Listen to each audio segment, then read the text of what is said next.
May I have your attention, please? The show starts in 10, 9, 8, 7, 6, 5, 4, 3, 2, 1. Go. The electricity here in Columbia, well, has been buzzing loudly all weekend. Passion of the crowd in Williams-Brice Stadium is second to none. And the rave breaks out in Columbia. It is good!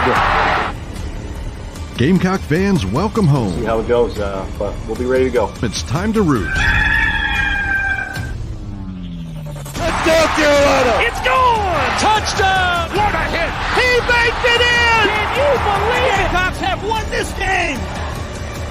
Here are your hosts, J.C. Sherbert. Watch him celebrate now! Phil Molinex. My wife doesn't like hanging around losers. And Jamie Bradford. I'm going to tell him, you look like you joined Duck Dynasty.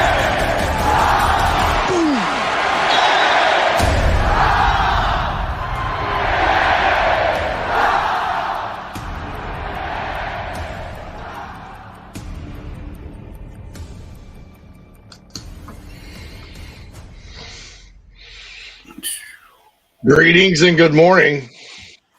Morning. J.C. Sherbert, Phil Molinex here with you.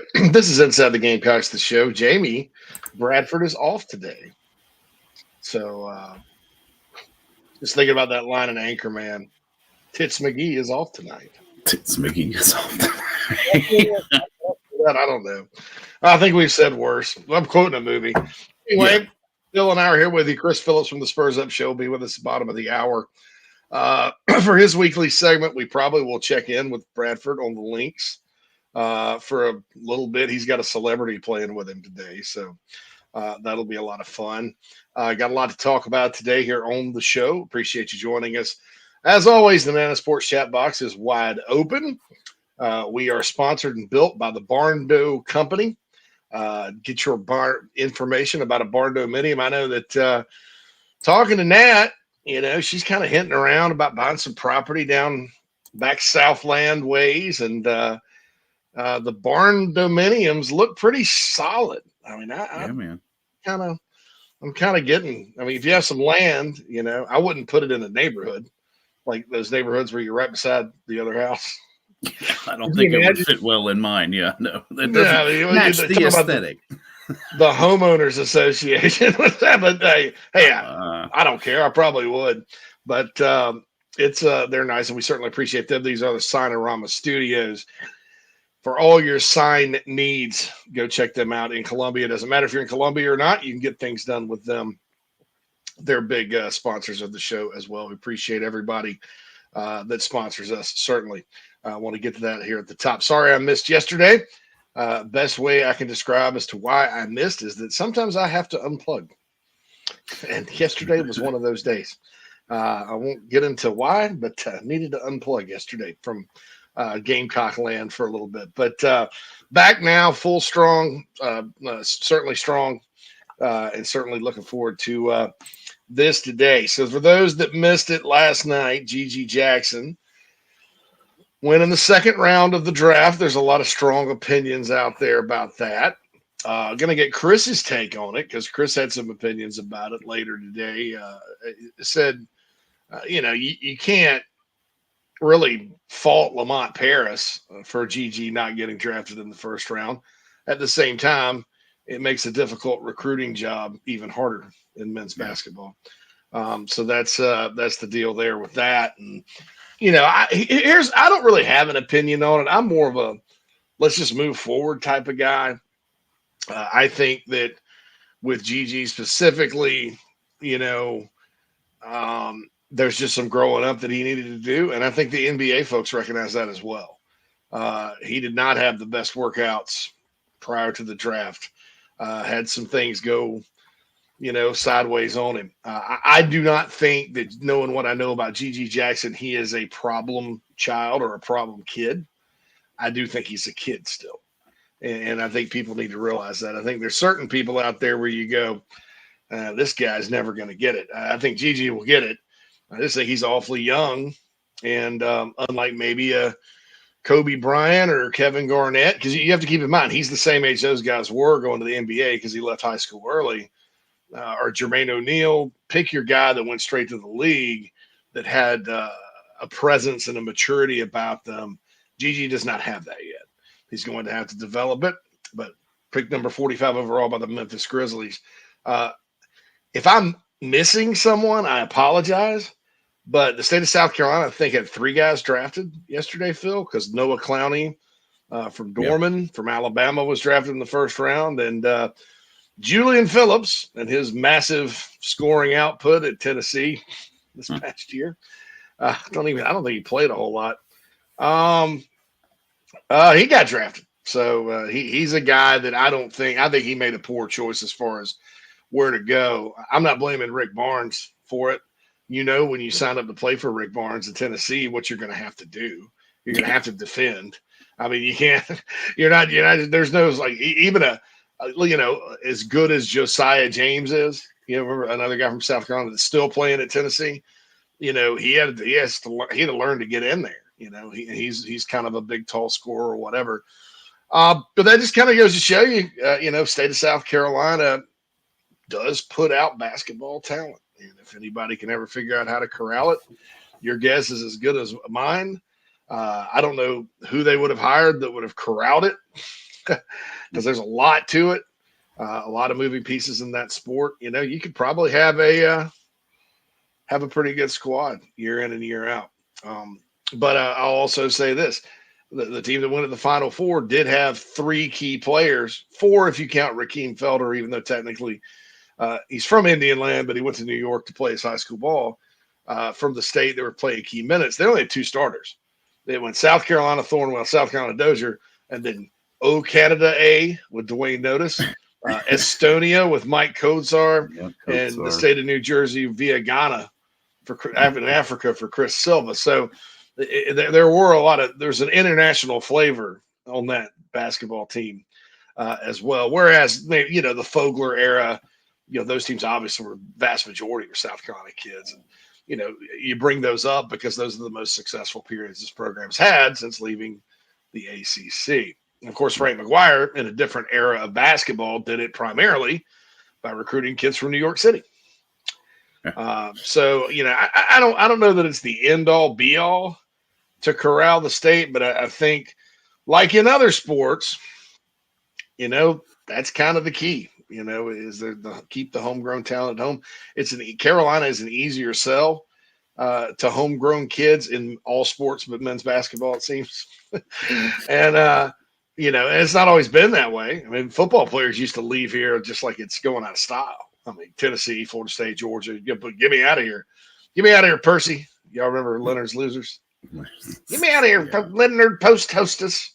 That used to get me fired up, Phil, because I'd be going to cover a high school football game or something early in my career, and I knew college football was the next day, and there's a cool breeze blowing in. I'm riding around, and all of a sudden you're listening to sports talk radio or whatever before a high school game comes on, and Leonard's Losers comes on. You hear the banjo.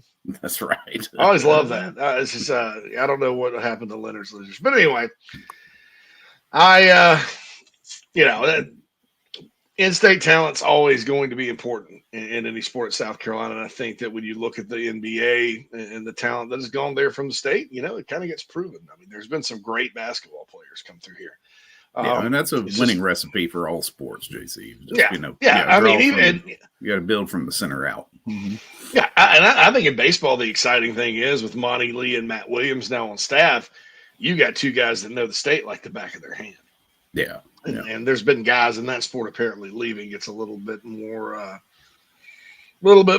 difficult to trace in-state and out-of-state baseball recruiting. And, with the way the scholarships are in that sport, it's a little different. But anyway, hats off to Gigi Jackson. Do I wish, just from his standpoint and his family standpoint, maybe some team would have taken a flyer on him in the first round? Yeah, I do. But you could kind of see it wasn't going to happen. And not just what happened at South Carolina, guys. I mean, he didn't have any very good workouts. I mean, we showed a workout for NBA scouts winded. I mean, according to the reports, that's not my opinion. That's going to happen, but you know what I'm saying? I mean, sometimes we've all been young. There's not a damn one of us that hadn't been, right? And I've known Phil for 20 years, almost dang near probably 30, right? Yeah, going on 30. Mm-hmm. If you met me and Phil back then, as opposed to now, and we're not the most mature individuals now, okay? Yeah, that's true. Back but it was worse then. You wouldn't have hired us to spray your car off with a hose to wash your wind. I mean, nothing. Nobody's hiring us. So anyway, I just hope Quantrell in the chat box mentions Memphis develops their picks. Yeah, hopefully so. The Grizzlies are a good organization. I know people are like, oh, great, he's going to go play with John Morant. What a great influence. Well, John Morant's suspended for a while, so I don't think John's going to be around. But yeah, another South Carolina guy. So that's that with that. And like I said, it's what's he, the first guy that got drafted since Thornwell? Did Dozier? Yeah. Did Dozier go in the second round, or he didn't get drafted, right? No, I don't think he got drafted. Yeah. Yeah, he was undrafted. And Dozier's gotten a cup of coffee up at that level. He should have come back. Yeah. I don't think there was any question Gigi was not coming back regardless. And if he had gotten in the portal, if he had come back to college, I doubt he's coming back to Carolina. I would have been very surprised about that.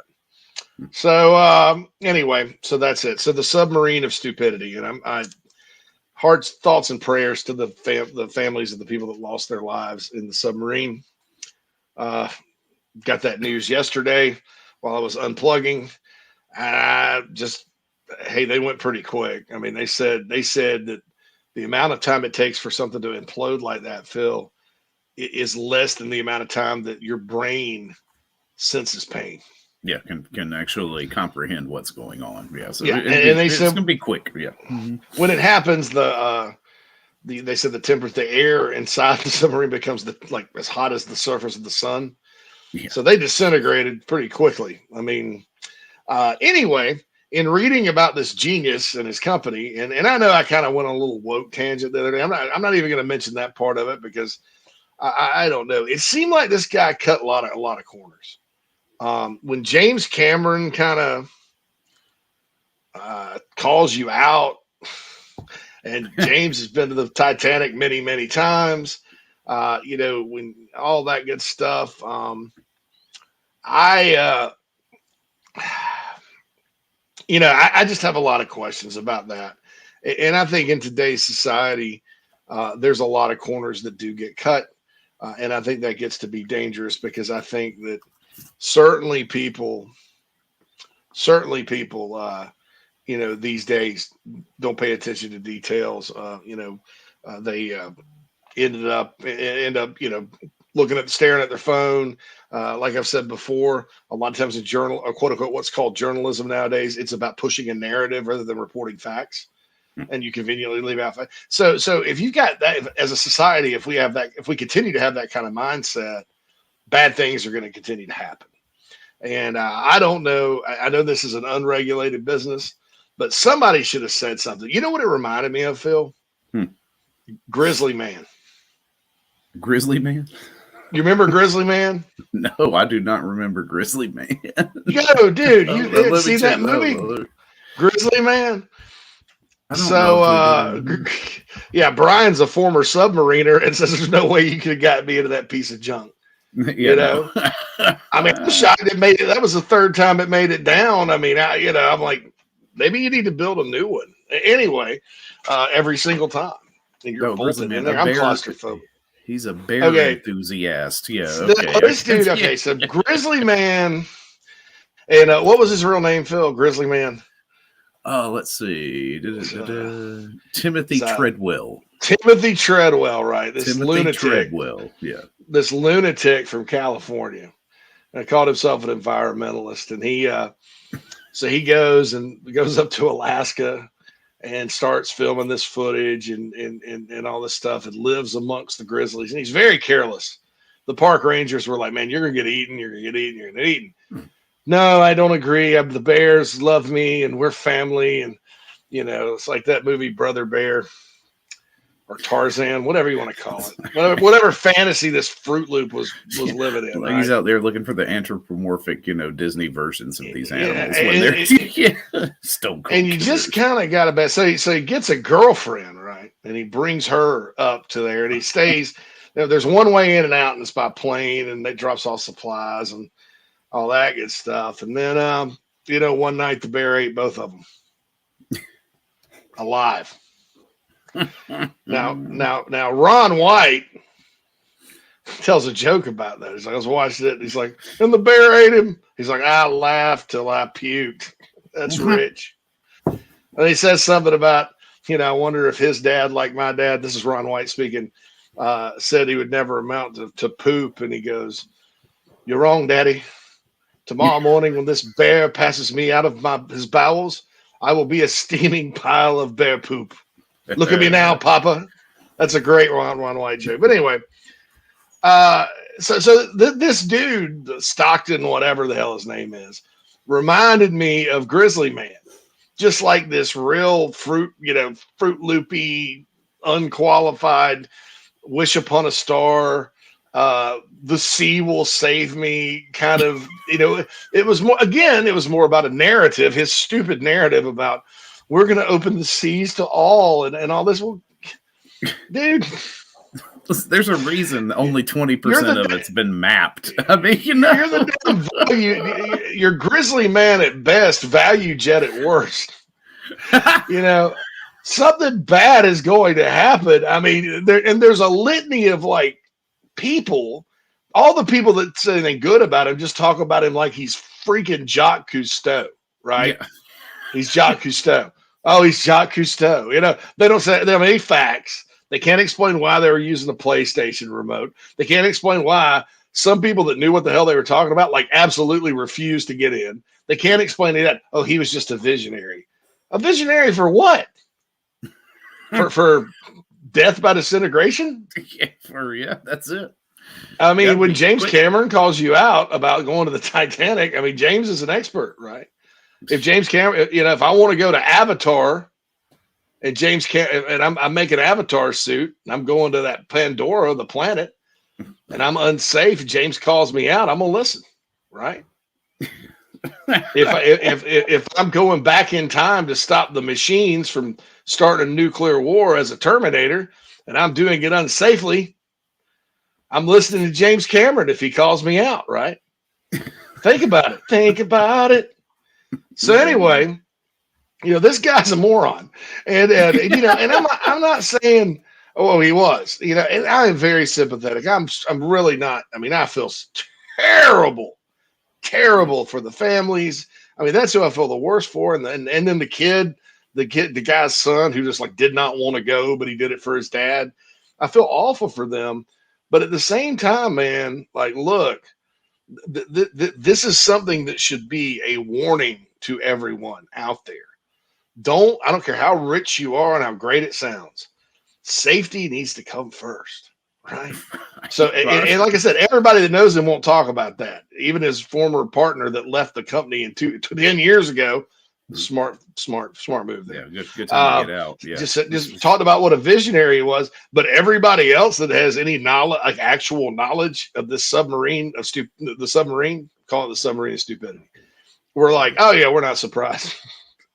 We're surprised it lasted this long, Peter. What was funny was that interview he's doing with, I think it was the Smithsonian Channel or Nat Geo, one of the two, and he's in there like describing the sub like a 18-year-old who's tricked out his Ford Ranger. He's like, yeah, man, we got these lighted handles from like Bed Bath and Beyond inside or whatever. Yeah. He shows the controller.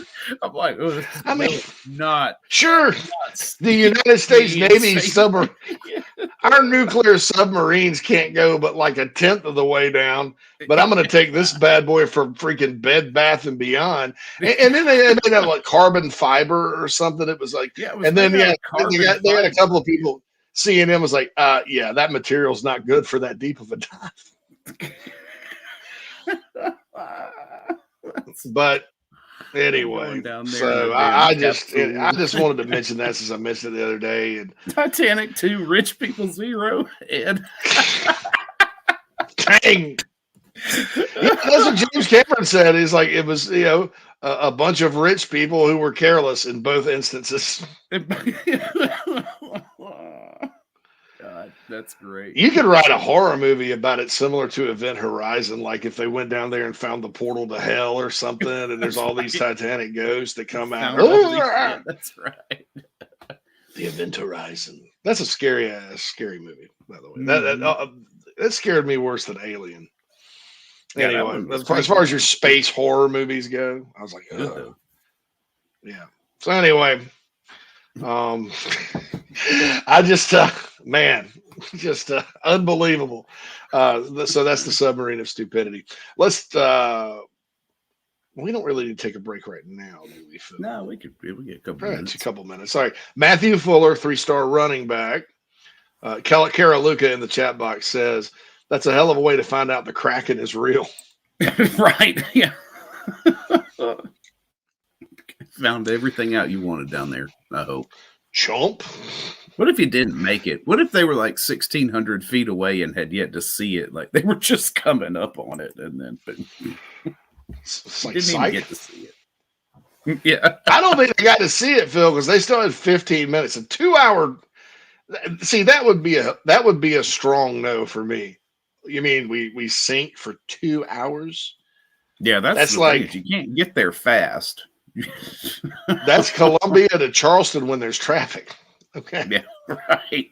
I'm like, and I'm going to be in this little bubble. So some dude was talking about, it's like, I went to sleep on the way down. I don't know, man. I know. I can't. I mean, oh, really? I mean, there's no way. Hey, Carol Lucas says, hey, y'all, is that a crack in the windshield? A crack in the windshield. Jeez. Mm-hmm. One of the experts, it made total sense. He's like, look, if you're trying to crush a Coke can and you do it twice, don't you think on the third time it's going to be a little bit weaker? You know? Right. I'm surprised they made it to round 3. Yeah. I know. I can only Hey, this imagine. is like, it's like a back in the day Tyson fight where the dude made it to round 3 and you're like, victory. Yeah, that's right. Yeah, that's a win. That's a win before you get your ass laid out on the floor. Jan's like, it's a piece of shit, Eddie. That's not a submarine. It's a piece of shit. That's not a submarine. That's not a coffee table. It's a piece of shit. It said my drink on it. It's like lovely. That's not lovely. It's a piece of shit. Oh my God. James is like, how about the fact the government knew Sunday and let the country follow it for 4 more days? Conspiracy theory. But you do have to wonder why. The Navy was like, oh, it was unconfirmed. Really? But we heard those sounds. Some of our listeners were in the Navy. Just maybe there's a protocol or something. But Brian's like, there's a reason U.S. nuclear submarines don't have windows. Right. Right. Well, that was the thing about this thing is that there was only one window in it, right? And it looked like everything else was cameras. Yeah, it was a tiny little window because it's probably got to be a foot thick. Get me out of that thing, man. Right, I know. Get me out of that thing. I was like, just unbelievable. So anyway, so I don't know. The stepson going to a Blink 182 concert and posted out on social media. What a world we live in. Everything's got to be posted online. Yeah, Blink 182. Monitoring underwater sonar sounds isn't new. The Navy's been doing this since the 70s. Yeah. So, anyway, okay. Matthew Fuller, 3-star running back from Georgia, plays for, I think it's Ware County. No, it's not Ware County, Wayne County.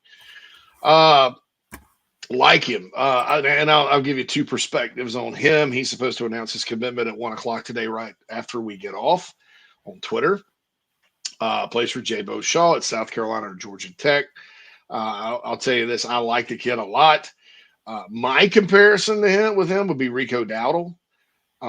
He runs 10.79, 10.700 meter. So he's got breakaway speed. Rico did too when healthy. Keep him out. Everything you say about Rico Dowdle, you got to say when healthy.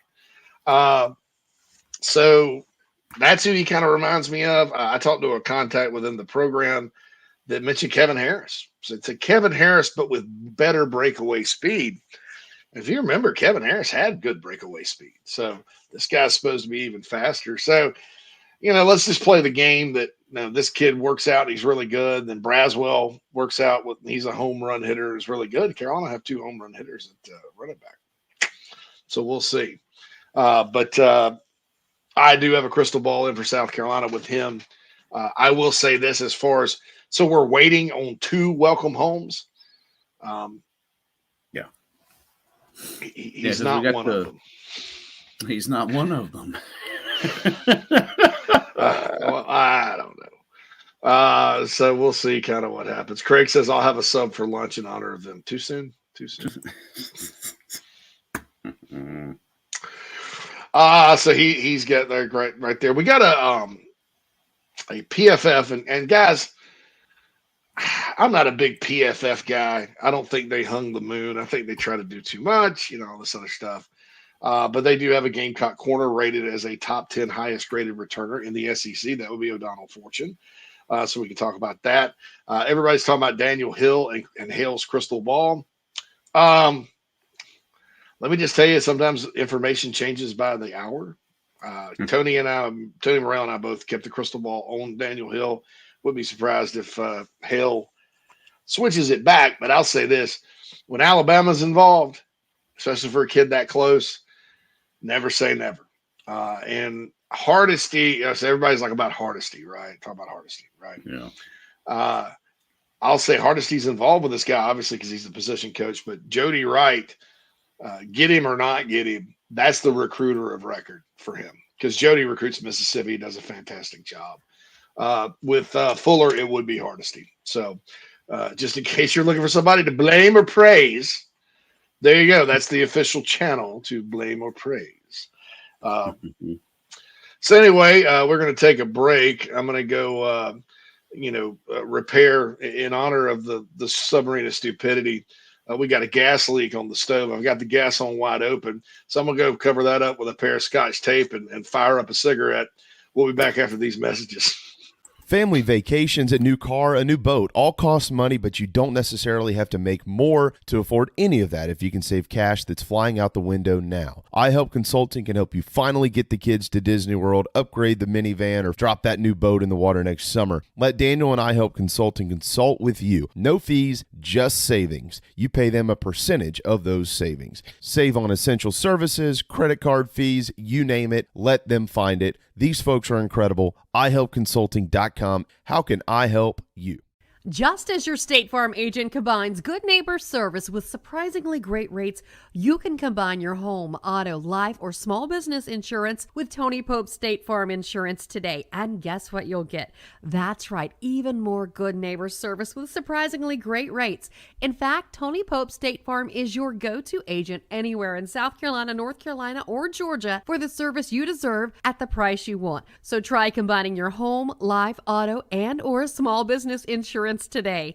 Tony Pope State Farm has been in business for more than 30 years and can handle anything you need in the tri-state area. Once again, Tony Pope State Farm will help you mix and match perfectly. Call 843-851-2222 or visit TonyPope.com today. Like a good neighbor, State Farm is there. The real estate market has changed dramatically from just a year ago. Rates, supply, demand, all of your traditional factors are in a transition phase. That's why if you or someone you know are considering making a move in the Lowcountry, contact me, JB, at Coast to Coast Realty. I work with an outstanding support cast of attorneys, lenders, inspectors, insurance agents, and more, all of whom are valuable in helping find a way for you to comfortably make your real estate decision. That's right, call me, JB, your Lowcountry real estate broadcaster.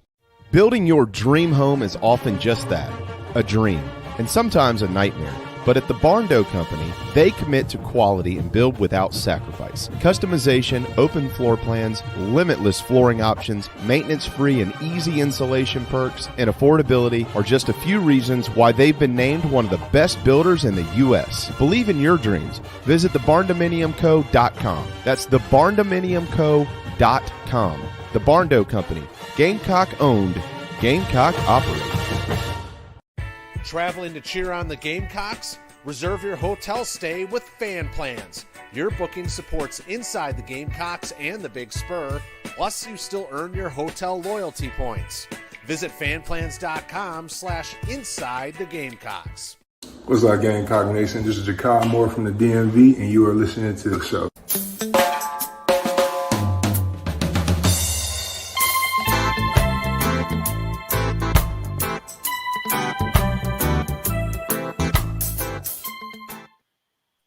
Welcome back, everybody, to Inside the Gamecocks, the show.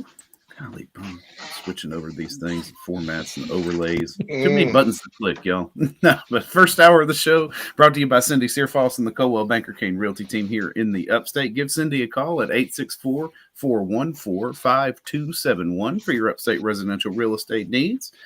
And joining us now on the McKellar Enterprises guest line is none other than Chris Phillips of the Spurs Up Show. Chris, we appreciate you being flexible with the schedule this week, man. JC, Phil, I appreciate you guys having me. I was rolling, by the way, as y'all went into break, and JC called it the submarine of stupidity. I'm I don't know whether to think that's a great joke or kind of messed up, but I guess, you know, here's the thing. They chose to go down there. That's what makes it. I think that's what gives everybody like the free pass for the memes, and you're seeing it all over social media. It's like, had they not chose that, then it would be insensitive, but it's like they chose to go down there. So yeah, and like the guy that headed this whole thing up is a crazy glue sniffer. I mean, I compared him to Grizzly Man earlier. I'm like, you know, and people that knew what they were talking. When James Cameron, who's been to Titanic 33 times, right? When he's like, dude, don't do it. Yeah, you probably shouldn't do it. James is qualified, right? Yeah, you know? Yeah. I also, by the way, want to echo Ed McInnes in the YouTube chat. He says pub subs rule, bro. I could live off of pub subs. Literally, I could live off of pub subs. So is that Publix? Is that short for Publix subs? Yes, Yeah, Publix. Look, I will tell you this too. Up here in the Upstate, Ingles is really good as well. So just a grocery store sub for whatever reason, fantastic. Also love Jersey Mike's, but I'm a sucker for a good sub, man. Fun I loved Publix, but they don't have them in Illinois. I mean, they have like crap.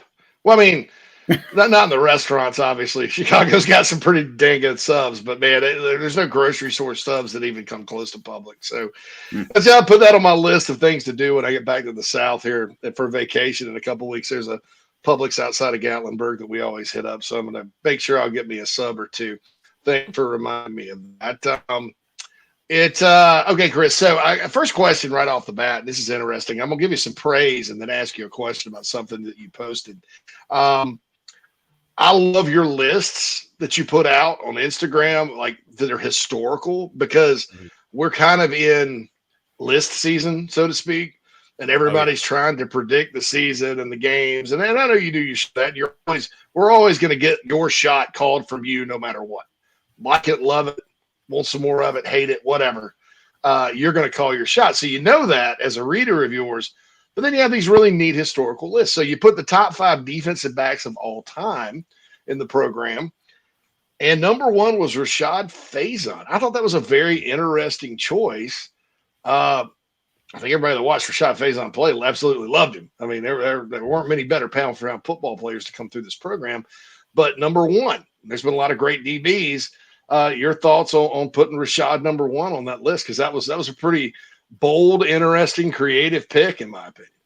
Yeah, and JC, admittedly, I mean, you could break that list down into top corners, top safeties, what have you, but just for the sake of the content and trying to get all these lists out there, I just put it under 1 top defensive backs, if you will. And admittedly, I'll say this in the list as well. You know, I've been fortunate to have so many fantastic guests on the show who have played in so many different eras of football. So I've leaned on a lot of different people in regards to asking them, those who played with a guy like Rashad Faison. Like, I wouldn't have known this, right? Because my fandom for South Carolina, I didn't really pick up on it till end of 02, beginning of 03. So, like, I did not watch Rashad Faison snap by snap, play by play, and can tell you, every single little detail of his playing style, what have you. But from guys who played with Rashad Faison, they've told me that he might be the top tackler, the best tackler in school history. Just talking about his tenacity as a ball hawk back there. The interception numbers don't stand out, but you look at the tackling numbers all throughout his career, the consistency as well, and helped obviously that defense lead the back-to-back Outback Bowl victories. But I'll tell you guys this, what's so fun about those top 5 lists, number one, I do love bringing to light just maybe some forgotten Gamecocks or guys you don't necessarily think about all that much in the top 5 and talking about guys in different eras. But I will say the defensive backs list is a very, very tough one. I mean, think about the guys that weren't included. J.C. Horn, Dante Robinson, Jonathan Joseph. I mean, the list goes on and on with defensive backs. And here's the thing, guys. Nobody's right. I'm not putting the lists out there saying, like, I'm right. If this isn't your top 5, you're just wrong. Like wide receivers. I have Alshon Jeffrey at number 1. And there's some recency bias there because I'm sure if I had watched Sterling Sharp play in his prime, then I might have Sterling Sharp number 1, right? Unfortunately, I didn't get to see that. So the lists are really good fun. Again, guys, we're in the dog days of the offseason, if you will. And right after July 4th, that's when I'll get into the 2023 season predictions and lock all that in. But it's a fun thing to do this time of year. Like you mentioned, JC, it is list season. So when it comes to top 5 defensive backs, though, I talk to guys like John Strickland, the late, great Phil Petty, and others, former Eric Kimry, former teammates of his. And, when I was making this list, they were like, Chris, I'm telling you, Rashad Faison, all respect to these other guys, Rashad Faison was that dude. So he ended up number 1 on my list. But again, that you can make the case for so many guys because there's been so many great defensive backs at Carolina. We've really been spoiled with those guys over the years. Yeah, and I think, this is on our list to talk about later. What is it? PFF, which give or take, hit or miss.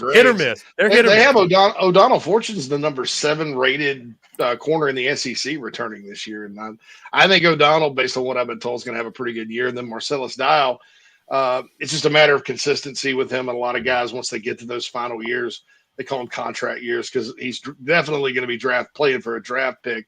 Right. If he can get consistent, I think Carolina can have 2 good ones again this year. And it's kind of funny because all 4 of those guys, Rush, Smith, Fortune, and Dial, are all from the state. So this state does put out good DBs going way back.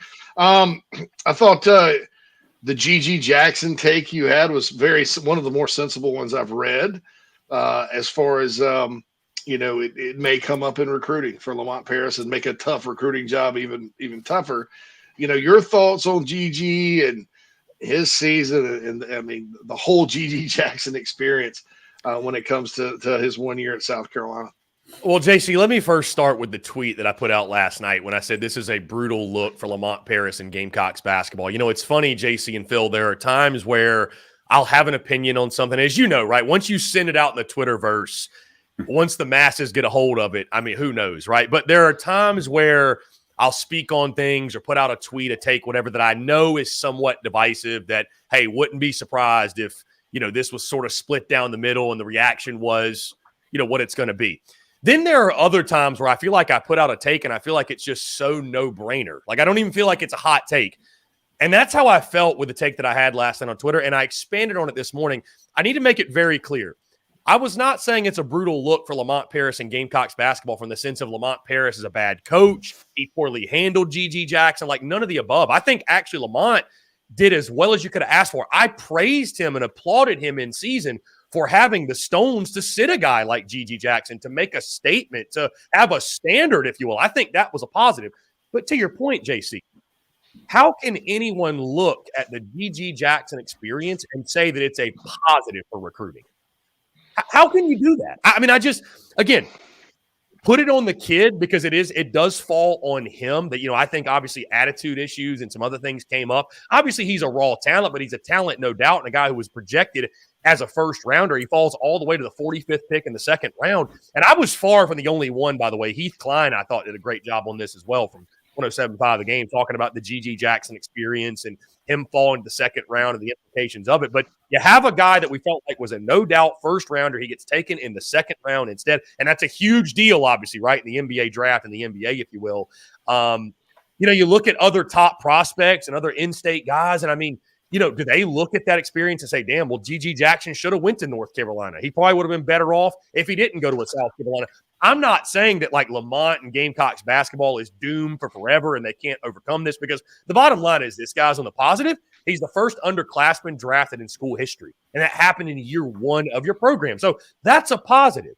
But on the flip side, it's like, again, do you really not think that this is going to be used against Carolina in recruiting? When these bigger schools come to the state of South Carolina and the next G.G. Jackson rolls through, and they've already struggled with in-state recruiting. We know that for a fact. Do you really believe this isn't going to be used against them? So that's the angle I was coming from. I think a lot of people are taking this as like Lamont Paris did a bad job in the season of developing him. No, I actually think he did a pretty good job of handling him as best he could and reining him in when he went on the Instagram live tirade and what have you. But I just, again, from the recruiting side, again, to your point, JC, I don't see how it's a net positive for South Carolina.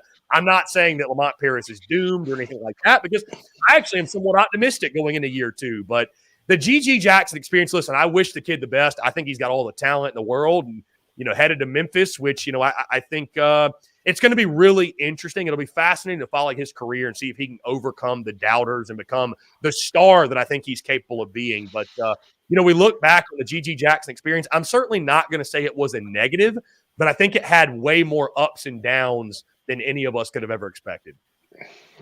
Yeah, I'm with you there.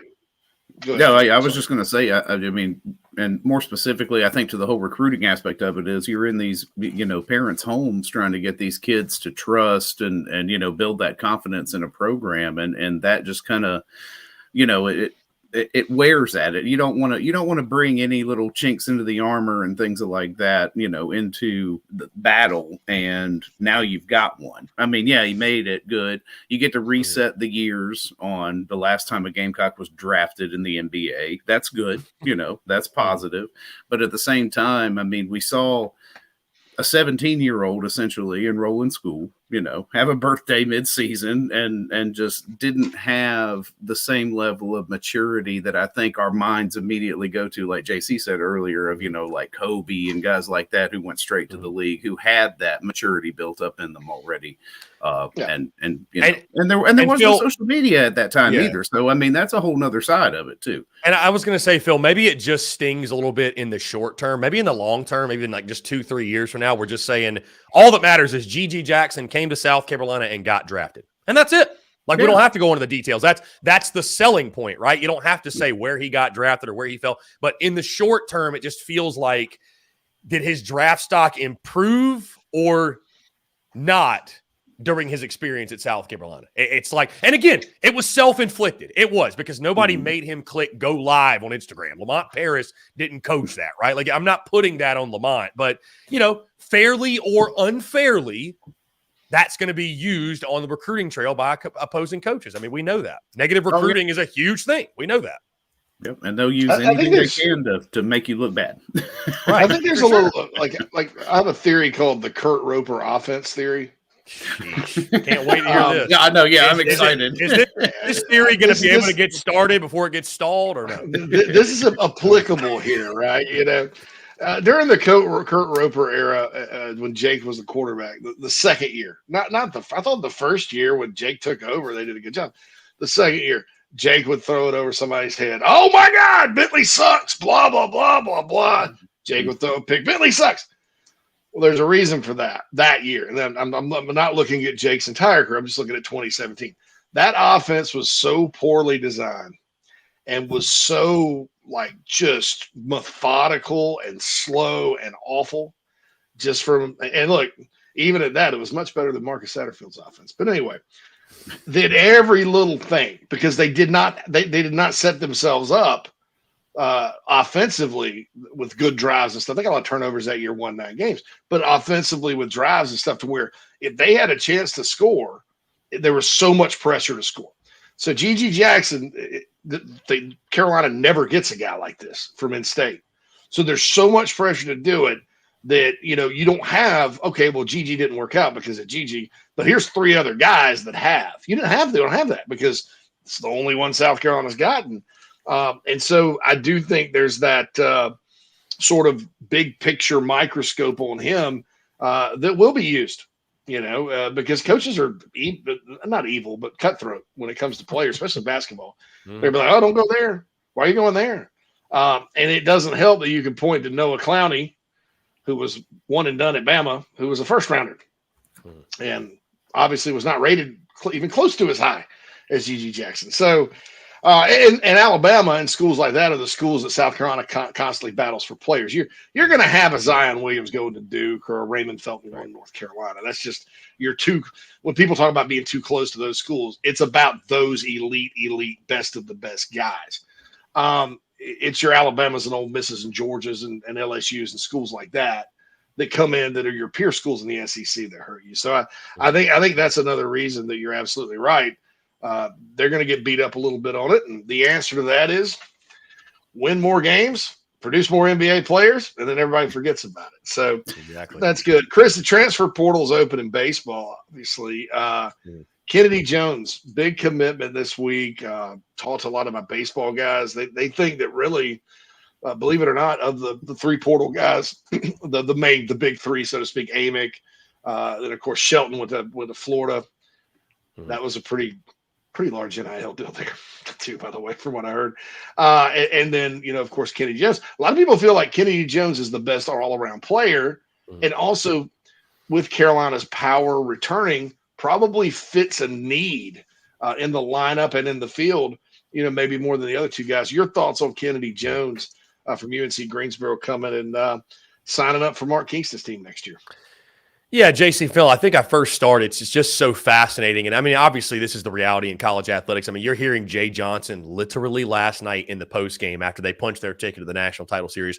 There's not a better place to come transfer to. There's not better NIL opportunities, like selling that right there in the post game. So welcome to college athletics in 2023. But the way that Mark Kingston is going about, and I think this is going to be a trend year after year, off-season after off-season, going to the portal and picking up key pieces. And like you mentioned, Kennedy Jones, the latest, the infielder, outfielder out of UNCG, which UNCG, a really high-quality baseball program, but hit 361, 25 bombs, 117 RBI in 2 seasons. And, yeah, guys, I think it's a great pickup. I mean, you look at what you're losing this year with Braylon Wimmer. Obviously, you got some openings in the outfield as well. And, it's all about getting the best 9 sticks, guys. So I like a Will Tippett as much as anybody. There's some other pieces that I like, but you're trying to get the best 9 hitters you can. And Kennedy Jones, again, what he did at UNCG. For all these guys, it's all about the transition from, the SEC or from where they are to the SEC, right? That's the big question mark. But if you can play, you can play. If you can ball, you can ball. And I think Kennedy Jones, for certain, I would put him in the starting 9 right now. I think he's probably going to be at the top of your lineup. I've heard the leadoff spot. That could be your leadoff hitter in 2024. Like you mentioned, JC, I mean, the guys that you return, the core pieces, obviously, of Ethan Petrie, Cole Messina. We'll see what Gavin Costas does, obviously. But some of your other big-time guys as well. I think South Carolina is going to put themselves in a great position yet again to, have a very similar season, be in consideration for top 8 national seed, obviously regional host, and get back to that super regional round and hopefully punch their ticket to Omaha. I think the big question, guys, is going from they're doing a great job bringing these hitters in. What do the arms look like? Because, again, you look at LSU, you look at Florida, you look at those 2 teams in the final, and I know Gamecock fans are looking at it saying, we went 4-1 against those teams. What in the world? And South Carolina did a great job against those teams in the regular season. But that was just a 1-weekend sample size against both. And LSU, by the way, you split 1-1 in the regular season. So who knows what would happen in game 3. But those were 1-weekend sample sizes. But the reason baseball is so long over the course of a season, guys, what wins? Elite pitching. What do LSU and Florida have? Elite pitching. South Carolina, I think, needs to add a couple more elite arms. Obviously, you add the kid from College of Charleston. I think we're all really high and excited on him. A fantastic player. Said he grew up a Gamecock fan. Really excited that he's in Columbia. But having those guys step up on the bump, that to me, guys, will be almost the bigger storyline looking way ahead of 2024. But again, they're doing a great job in the transfer portal. Obviously, if you could get Amick, guys, I mean, for multiple reasons, right? That would be a boost to your 2024 club, and also just a shot at Eric Bakich and that Clemson program and what they're building. But like Kennedy Jones a lot, I think he's immediate. He's an immediate contributor. I think he's going to be right there at the top of your lineup. And, again, we'll see how he adjusts to SEC pitching because, listen, some guys come in, they're like a Will McGillis or Gavin Casas, and they flourish. And then, unfortunately, some guys are like Caleb Denny, and it hits them a little bit harder than they expected. I think Kennedy Jones, though, there's a lot of reasons to look to and point to that he will be a big-time contributor at the top of this lineup for Carolina in 2024. Yeah, Paul Skeens came from Air Force, and the Waldrop kid from Florida. Southern Miss. So there you go. That Sun Belt and Mountain West competition didn't go. And Dominic Nimitz from here's the thing, JC. With pitching, it's a little bit different, right? Like Paul Skeens, if you can throw 100, you can throw 100. Like 100 with that slider will play anywhere, and it's going to play in the big leagues. I think we're going to see that really soon. I mean, he's going 8 innings too. I mean, he's not going to be what a game last night at the next level. If you love baseball, last night was like baseball in its purest sense. That was intense, man. That was an old school pitcher's duel, man. That brought you back to like old school Braves games with Glavine, Maddox, Smoltz, those guys in the bump, right? Yeah, call it like an actual World Series game. Yeah. Everybody's bundled up, man. Woo, shoe buddy. All right, Chris, we'll let you out on here. Have a great show, and looking forward to talking to you Tuesday. Have a good weekend, keeping up with all the visitors and stuff like that, and looking forward to your next list, man. I'm like I said, I'm not lying. I enjoy those because they're very, very interesting and well done. It's refreshing to read something like that instead of, I'm going to predict every game this season, Don't worry, JC. That's just around the corner. I promise. Well, I know it's coming. From you, I could trust you on it, but doing it, no offense to people that do it, but it's just sometimes it feels like the lists start getting regurgitated to a degree. No offense. I do agree with you. But no, JC, Phil, I do appreciate it. And here's to hoping for a couple of big welcome homes this weekend. And I hope, JC, next Tuesday, we've got a lot of recruiting to talk about. And don't forget, I'm sure y'all already know, Matthew Fuller announcing at 1:00 today on Twitter. So we'll see. Yep. Could get a big announcement today. So that's JC, right. Phil, I appreciate y'all. Yeah, we'll talk soon. Thanks, Chris. Yep. Chris Phillips normally joins us on Thursday. He was nice enough because Pat DeMarco, I heard, was a great interview. Phil was yesterday. Krager asked about Dominic Nimitz, the Central Connecticut State guy that shut down Campbell. He's going to take visits, but he's going to visit South Carolina, and it did not hurt that they were put in South Carolina's regional, and he got to experience peak Founders Park. And he's a big lefty, so he would be really good. Also want to mention Nana's Porch. We're in the Nana's Porch chat box. Award-winning pimento cheese straight out the bucket. Anyway, Chris and Nana's will be at O'Darby's in Taylor's, your neck of the woods, right up the from street 2 to 6 today at O'Darby's. So stop on by, check out Nana's Porch. Say hi to Chris. Had a chance to my fiance and I had a chance when we were in Charleston to spend some time, happy hour a little bit with Chris and his lovely wife, and they're great people. Even if you don't like pimento cheese, stop by and see it. I love pimento cheese. Anyway, we're going to take a break. Then we'll have another break top of the hour. Or do we want to just hold? No, let's not double up at the top of the hour. Yeah, it's 4 minutes. What are we going to do? Yeah. Are we going to have our special guest in at 12:01? Or have you heard anything from our fearless co-host? I haven't heard anything. I didn't send him a link. Should I send him a link? Yeah. Okay. I'll send him a link. I guess he's Ed, about Pat. I'll let Pat and Shane Beamer answer that. Address those types of things. Quantrell, Eric. So Joel makes a good point. The constant injuries of the Mark Kingston team. Here's my question about that. I do think they need to look into it and start figuring out why, because injuries kept last season's team from being a regional team, and they kept this season's team from being a top 8 seed. So they have to figure out what's going on there if it is something specific to South Carolina. I'll also say this. There's a lot of injuries in college baseball, more so than there used to be. So I don't know. Like the Tommy John stuff, that's very, very common. And that's why you sign as many good pitchers or many pitchers that have a chance as you can sign. The position guys, though, that's not as common. So I don't know what exactly went on in college baseball this year. Everybody was dealing with injuries. But if you're South Carolina, I do think, given that it's happened 2 years in a row, you probably need to kind of look into, is there something we are doing here that's, causing this? And I don't think it's the strength coach, because the strength coach has been at Carolina since Tanner, and been just fine. So and they were successful. Yeah, right. Yeah. Mm-hmm. Yeah, boy, they had some sluggers. So anyway, that's my thought on that. So it's I do think, Joel, they need to figure that out. I mean, because that's going to be important next year as well. Anyway, Realistic Joel also says that they need a top 15 basketball coach because Lamont came from Chattanooga or whatever. Well, I don't know. Nate Oates came from Buffalo. He's not having any problem winning at Bama and getting players.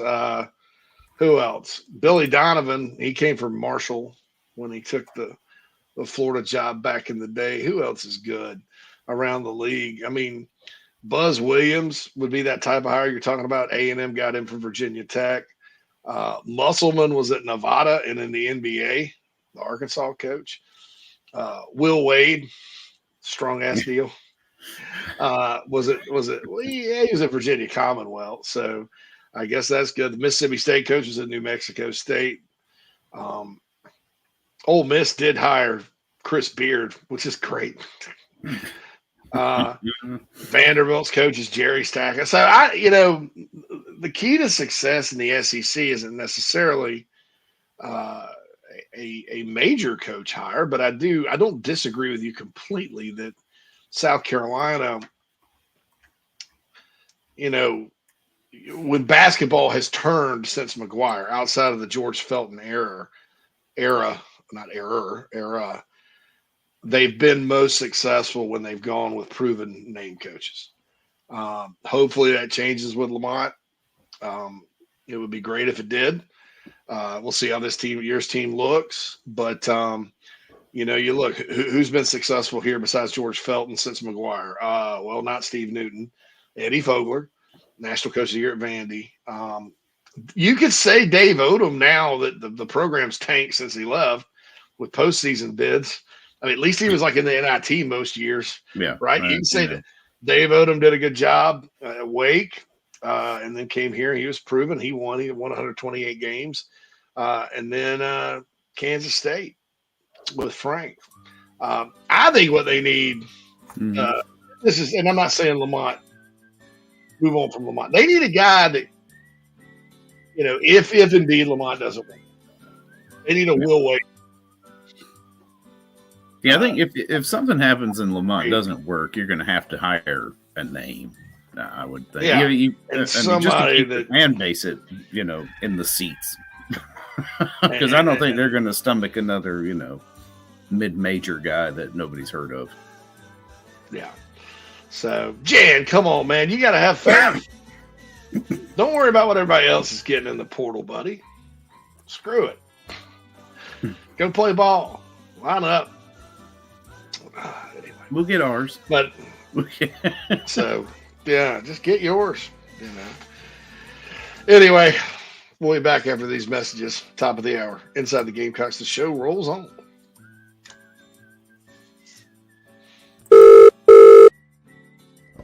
I don't know who you are. I don't know what you want. If you're looking for a karaoke partner, I can tell you, I can't carry a tune in a bucket. But what I do have is a very specific set of skills. Hang up now, and your IT nightmares will continue. But stay on the line, and I will find you. And when I find you, I will fix it. Thanks. I think I have the wrong number. I'm trying to call Matt at Heritage Digital. He has a one-price, low-cost, turnkey solution for all my IT needs, and I'm sick and tired of my IT guy. So, yeah, 843-699-1001. This is 1002. Oh, well, thanks anyway. Don't be taken by some IT dude that talks a big game. Give Matt at Heritage Digital a call, 843-699-1001. Golfers and wannabe golfers, former Gamecock golfer Meredith Taylor is now a full-time golf instructor in the Midlands of South Carolina. In-person golf lessons are held at the Country Club of Lexington. Half-hour, hour, on course 9 or 18 holes. And if you're outside of South Carolina, Meredith conducts virtual lessons. Just send in your golf swing for analysis. Gift cards are available for in-person 1-hour lessons. Connect on Twitter at Mayor Taylor and find her online at McKellarEnterprises.org. Her email is on the website. Schedule your next lesson today with Meredith Taylor, former Gamecock golfer. Hey Gamecock fans, it's Evan Stone from Gamecock Baseball. A couple of painters paint the show garnet and black every day and get the job done right at a fair cost. Go to letmepaintsomething.com for information and an estimate. Go Cox. You heard Evan Stone, Gamecock fans. 10% off for military repeat customers or mention the show. Interior, exterior painting, fencing, cabinet staining, concrete painting, popcorn ceiling removal, and more. 803-522-6832. LetMePaintSomething.com. What's up, Gamecock fans? This is Pitcher Noah Hall. If you want some delicious food for your event, I suggest visiting nanasporch.com today to find out what they all have to offer. It's really good Southern cuisine based out of Charlotte, my hometown. I hope you guys go check it out. Go Cox and go Nanas.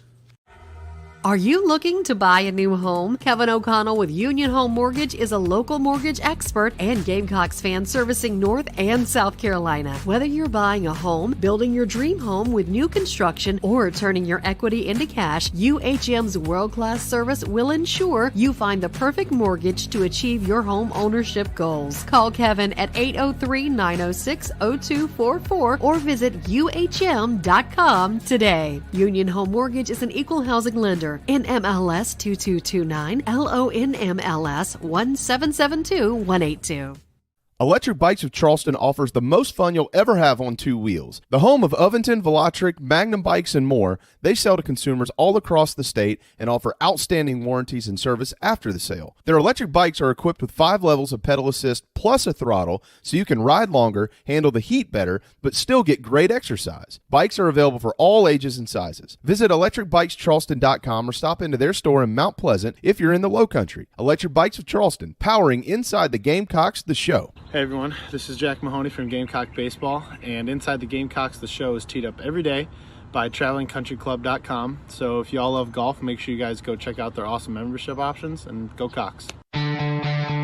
Welcome to travelingcountryclub.com, your modern golf club experience. Hey folks, this is Michael Manus, former Gamecock golfer, inviting you to play more golf with a membership to travelingcountryclub.com. With over 40 courses across the Carolinas, our membership provides you with an affordable way to enjoy a club-like golf experience. From the mountains to the coast, we offer golf courses that will challenge all types of golfers, no matter your handicap level or level of play. Plus, we offer unique membership benefits not seen anywhere else as part of Traveling Country Club. In July, we're excited to bring to you the 3rd annual Plunder on Pawleys 2-day golf tournament, with rounds played at Caledonia and True Blue golf courses in the heart of Pawleys Island. Head to travelingcountryclub.com to register for that event, and it is not exclusive to TCC members, but to become one, you can sign up and bring to life your golf game. Tee it up with Traveling Country Club, travelingcountryclub.com, travelingcountryclub.com, proud partners of Inside the Gamecocks, the show.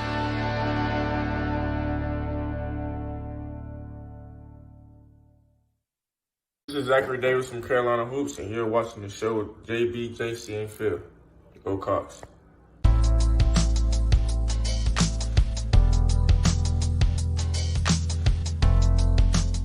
Welcome back, everybody, to Inside the Gamecocks, the show. Second hour of Friday episode coming at you. I've yet to hear from JB, although he did call it. He said it'd be an all-SEC final in the CWS, and we are staring down LSU and Florida. Two teams that we have a combined 500 record against, so you'd feel pretty good with those odds playing either one of those teams heading into this if we were out in Omaha. But unfortunately, had to play one of them to get there. Well, yeah, and that's what I was talking about. Like the injuries arguably cost Carolina a better matchup. You know, yeah, I'd like Carolina's chances against Southern Miss or Oral Roberts, or even as hot as TCU was. And I don't know, but that's just speculation, right? Speculation. Anyway, breaking news: the Gamecocks have a new track and field coach. They have hired Tim Hall, who was the associate head coach at Kentucky, worked along Lonnie Green, lots of accolades. He's coached lots of Olympians. Also was an assistant at Charlotte for 13 years, Clemson for 4, Tennessee for 5, multiple Olympians, All-Americans. Looks like a guy that's sort of been an assistant coach for 30 years and now getting to run his own program. Comes from Kentucky. Everybody appears pretty fired up about him, including Curtis Fry. Here's Curtis Fry's quote. Coach Hall is a dear friend and special person that's an even better coach. He's the kind of person you want at Carolina. He's from the state of South Carolina. It doesn't say that in this bio, but okay, he's from the state of South Carolina and has coached and developed many programs and Olympians. I can't imagine a man more prepared to be a head coach at a Power 5 institution. Many people deserve to be head coaches, but none more so than Tim Hall. He's a family man, spiritual man, and a great leader. So those that were worried about Curtis Fry retiring, maybe it affected Nick Harbor. It looks like the Gamecocks went out and got somebody that's accomplished, that's sort of been waiting around and, to get that shot. So we'll see sort of what happens. He was the Southeast Regional Assistant Coach of the Year for 5 straight years in the last 5 years. Wow. Yeah. So a lot of accolades with the new and look, I don't know how they do it in track, what's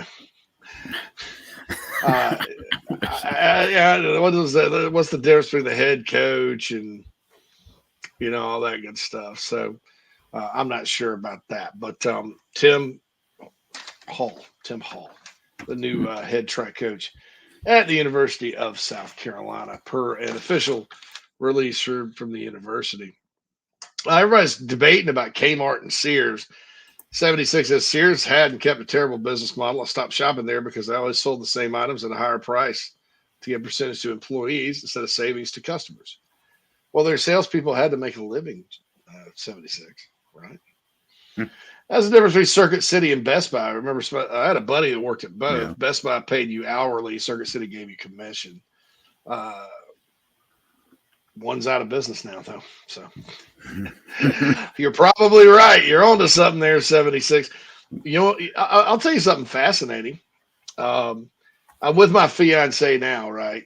But between the married years or the previously married years, and I had 2 girlfriends.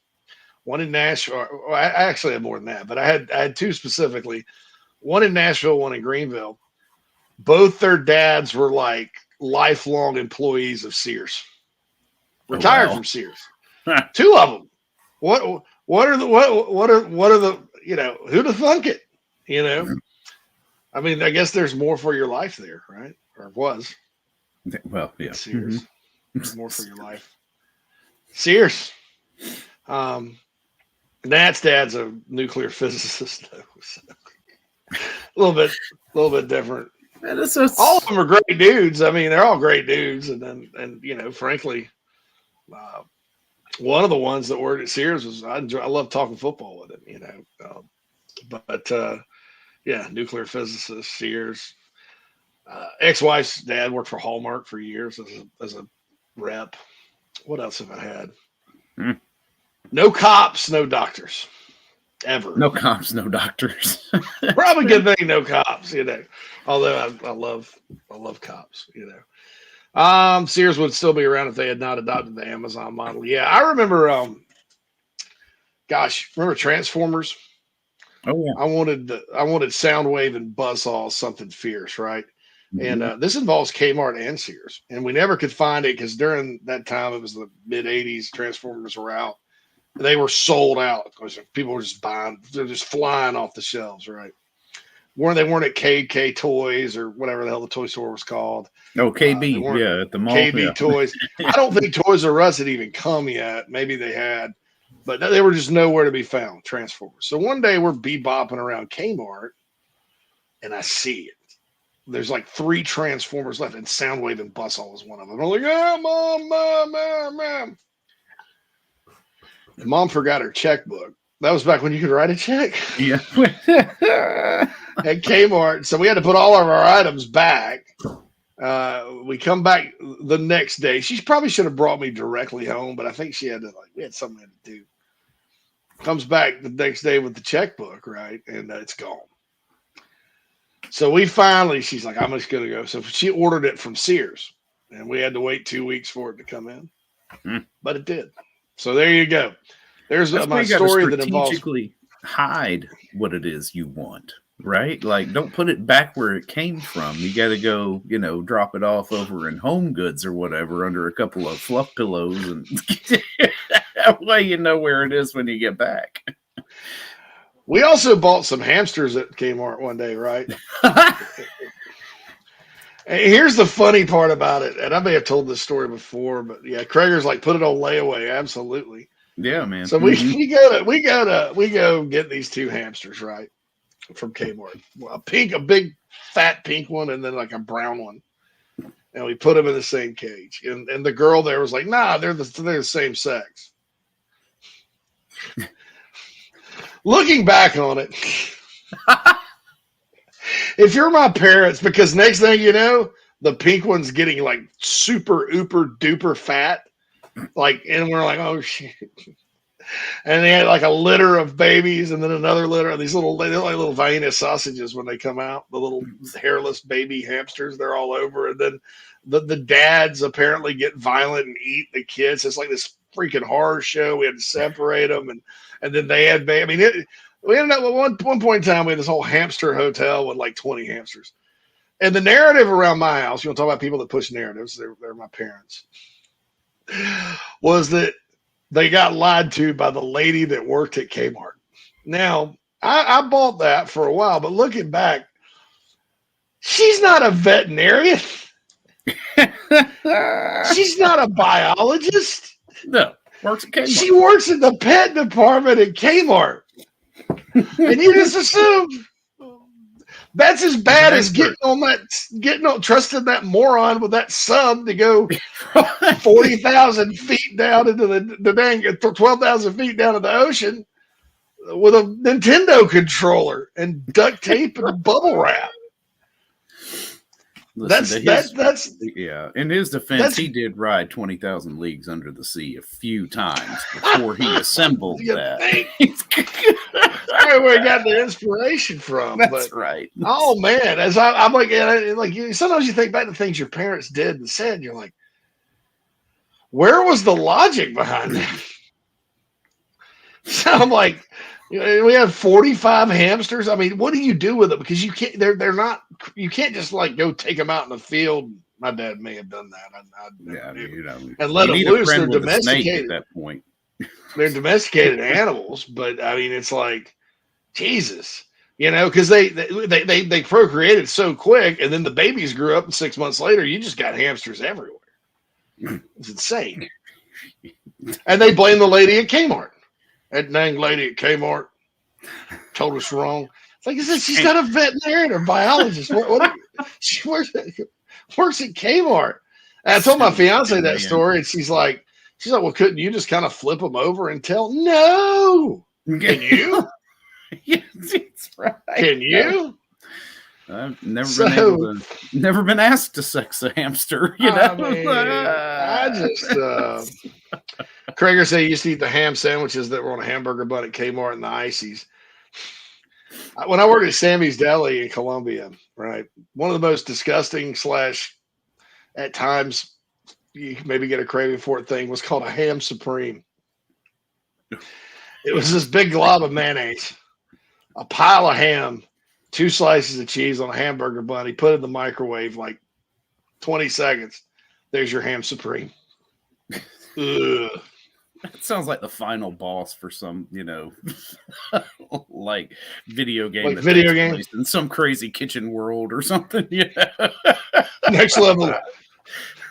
It's like, shut up, Mom! I'm about to eat I'm about to beat the ham supreme. I'm about to defeat ham supreme. I bet that's what the dude said in the sub right before it imploded. That's right. He's got a pet name because he played that game. He's got the Titanic's like a pet name. Ham supreme, baby. Ham supreme. Yeah. White noise. I hate it. But, one thing we found out through this whole submarine business is there is still one group of people that it's okay just to clown the crap out of. And that's the rich. I told my wife about that, and the first thing she said after she laughed to herself, she was like, eat the rich. I'm like, really? Ironically, that's an Aerosmith song. Yeah. Eat the rich. One of the most bizarre, random. I mean, like, okay, so if Disturbed had a song called, by the way, Disturbed's from Homer Glen, Illinois, where I live. I've met the lead singer, Kadar guy from Disturbed at the bar. You know, for those that don't know what Disturbed is, it's like Stupefy. Y'all remember that song? And all the people in the left wing rock, and all the people in the underground. Dude, I always thought, what if Neil Diamond covered Disturbed? All the people in the left wing rock. All the people in the underground rock. I find myself stupefied coming back again. You come on down with the sickness. You're going down with the sickness. I get stupefied. Rock. I get stupefied. Anyway, like if Disturbed sung Eat the Rich, no problem. But it's random for Aerosmith. And that album's random. It's got Crying, Crazy, Amazing, all these deep songs, but the opener's Eat the Rich. Yeah, Eat the Rich. Yeah.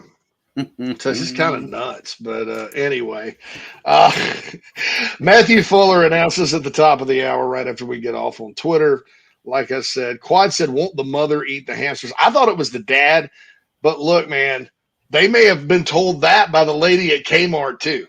That's right. Who obviously knew absolutely nothing about separated the wrong ones and then could tell them apart. It's then all of a sudden, well, we knew who the female was because she got fat, and that the one of them may have had just like a hamster baby buffet.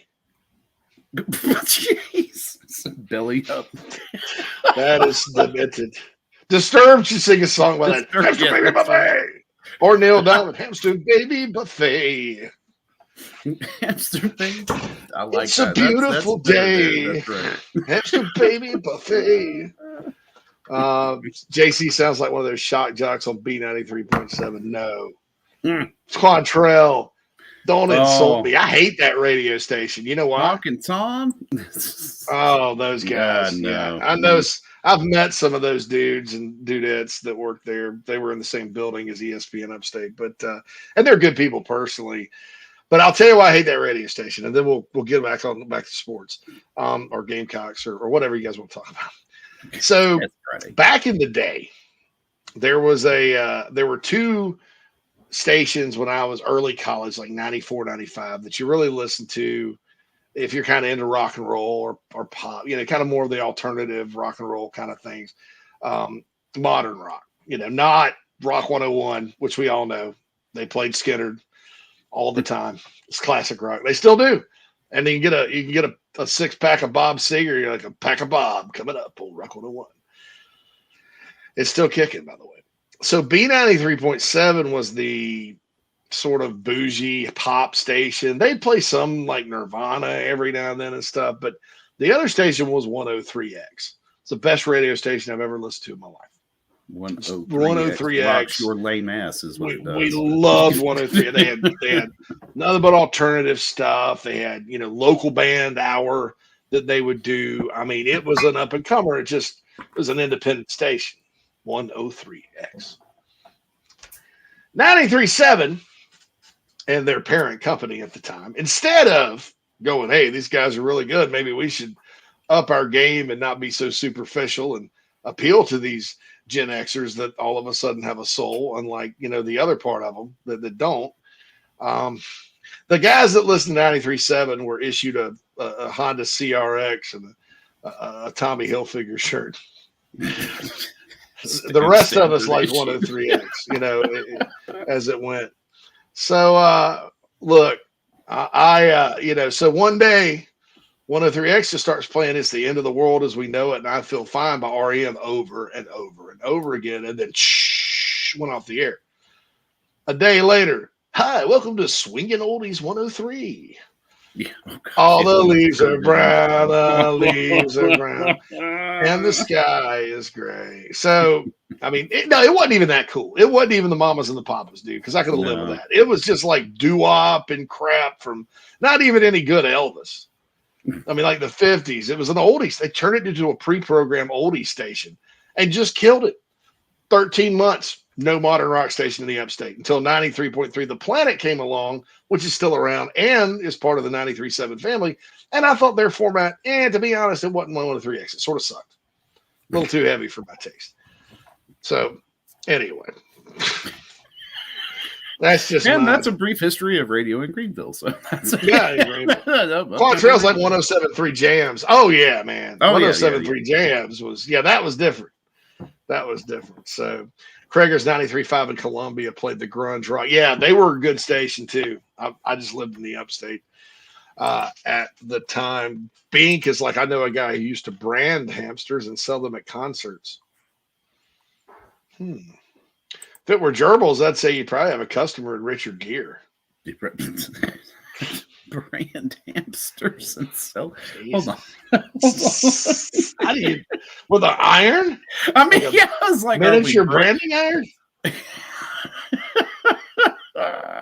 I can't. I'm thinking like maybe you spray paint your you tag them, right, and then hey man, that's that's a Bink hamster, man. That's no mess with that. Jan's already starting with the Richard Gere jokes. Those were gerbils, Jan. Gerbils. Quad likes WORD. You think Tara is actually good, Josh? I think she's this side of the moon awful. It's not that I disagree. It's not that I disagree with a lot that she says. I just don't think she's very good. Right. I'm not. That's not political. I just think she sucks at her job. Subpar replacement for the old Russ Castle there. Love him or hate him. He was a great radio guy. Exactly. So I like WORD back in the day when WSPA, when Bill Drake, Awake with Drake. Awake with Drake. we talk about certain stations being like nothing but commercials, right? That's all it was Bill Drake. He'd get on there and be like, hey, Bill Drake in the morning here, over on Daniel Morgan Avenue. Want to go see Schlotsky's Deli? It's open. You get you a good sandwich. It's over and over and over again. I was like, man, my grandparents said, boy, don't miss Awake with Drake. You may miss something. I gotta shut up. All right.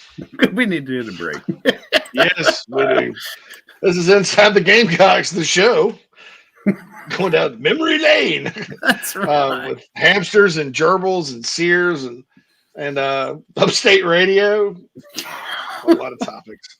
Anyway, we'll get back on topic. Got to talk about this cornerback list and sort of the what you guys think about the secondary next year. Going to also talk about running back recruiting a little bit, dive into Daniel Hill a little bit more, and talk a little bit about the baseball portal and what exactly South Carolina has kind of been up against with some of these guys. I think you'd be surprised. We'll be back after these messages inside the Gamecocks, the show. If you're in the upstate of South Carolina and are in need of residential real estate services, Cindy Bass, Searfoss, or Caldwell Banker Kane is for you. Ask her about the village at Creekside. All of her listings in my hometown of Spartanburg, South Carolina, right there on Daniel Morgan Avenue, married to a lifelong Gamecock fan. And many of our listeners have already bought homes from her and been 100% satisfied with the detail and care she uses. Cindy Searfoss, 864-414-5271, Caldwell Banker Kane in the upstate for your real estate needs. Coach O here. And when I'm not eating average jambalaya or celebrating endless summer in Destin, I like to eat pimento cheese straight out the bucket. And the only pimento cheese I like to eat is from Nana's Porch. It's award-winning. It'll melt in your mouth. It's good on a cracker. It's good in a bowl. It's good on a piece of bread. Also, don't forget Nana's Porch has a hell of a food truck. It's award-winning as well, and they're here for all of your catering needs. So get online, nanasporch.com. It's good. Coach O signing off. Endless summer. Go Tiger.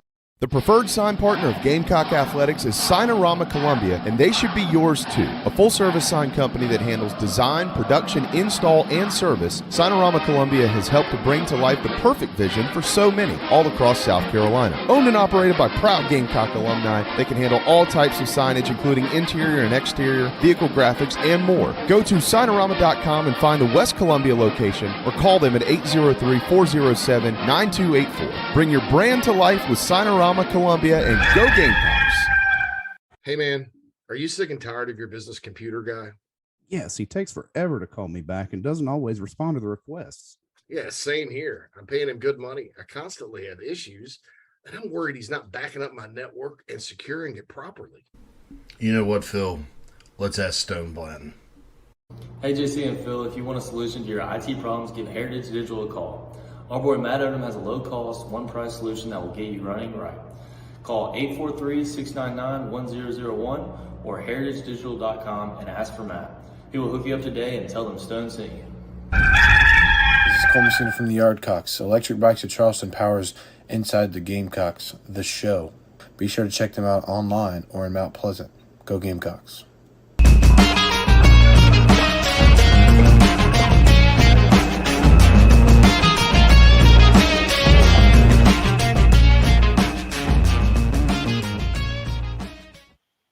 Welcome back, everybody, inside the Gamecocks, the show, the only place where you come for all your sports and hamster husbandry stories all in one place. Debates about old radio, and there was something else on here too. Somebody mentioned Hollywood Video. Killing it, man. Yeah, Hollywood Video, Blockbuster, man, they're taking us back here. Let's not show our age here. I briefly worked at the Hollywood Video in Taylor's ish when I was in college.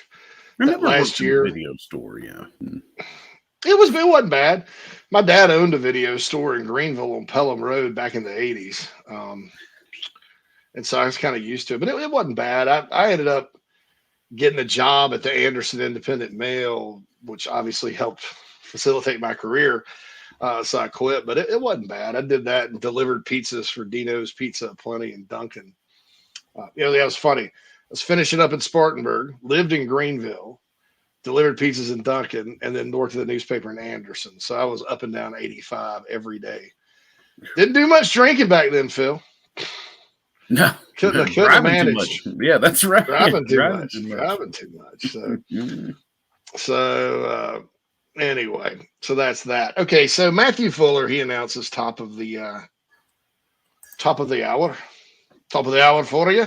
Top of the hour to you. Mentioned what I liked about this kid. So let's talk about Daniel Hill.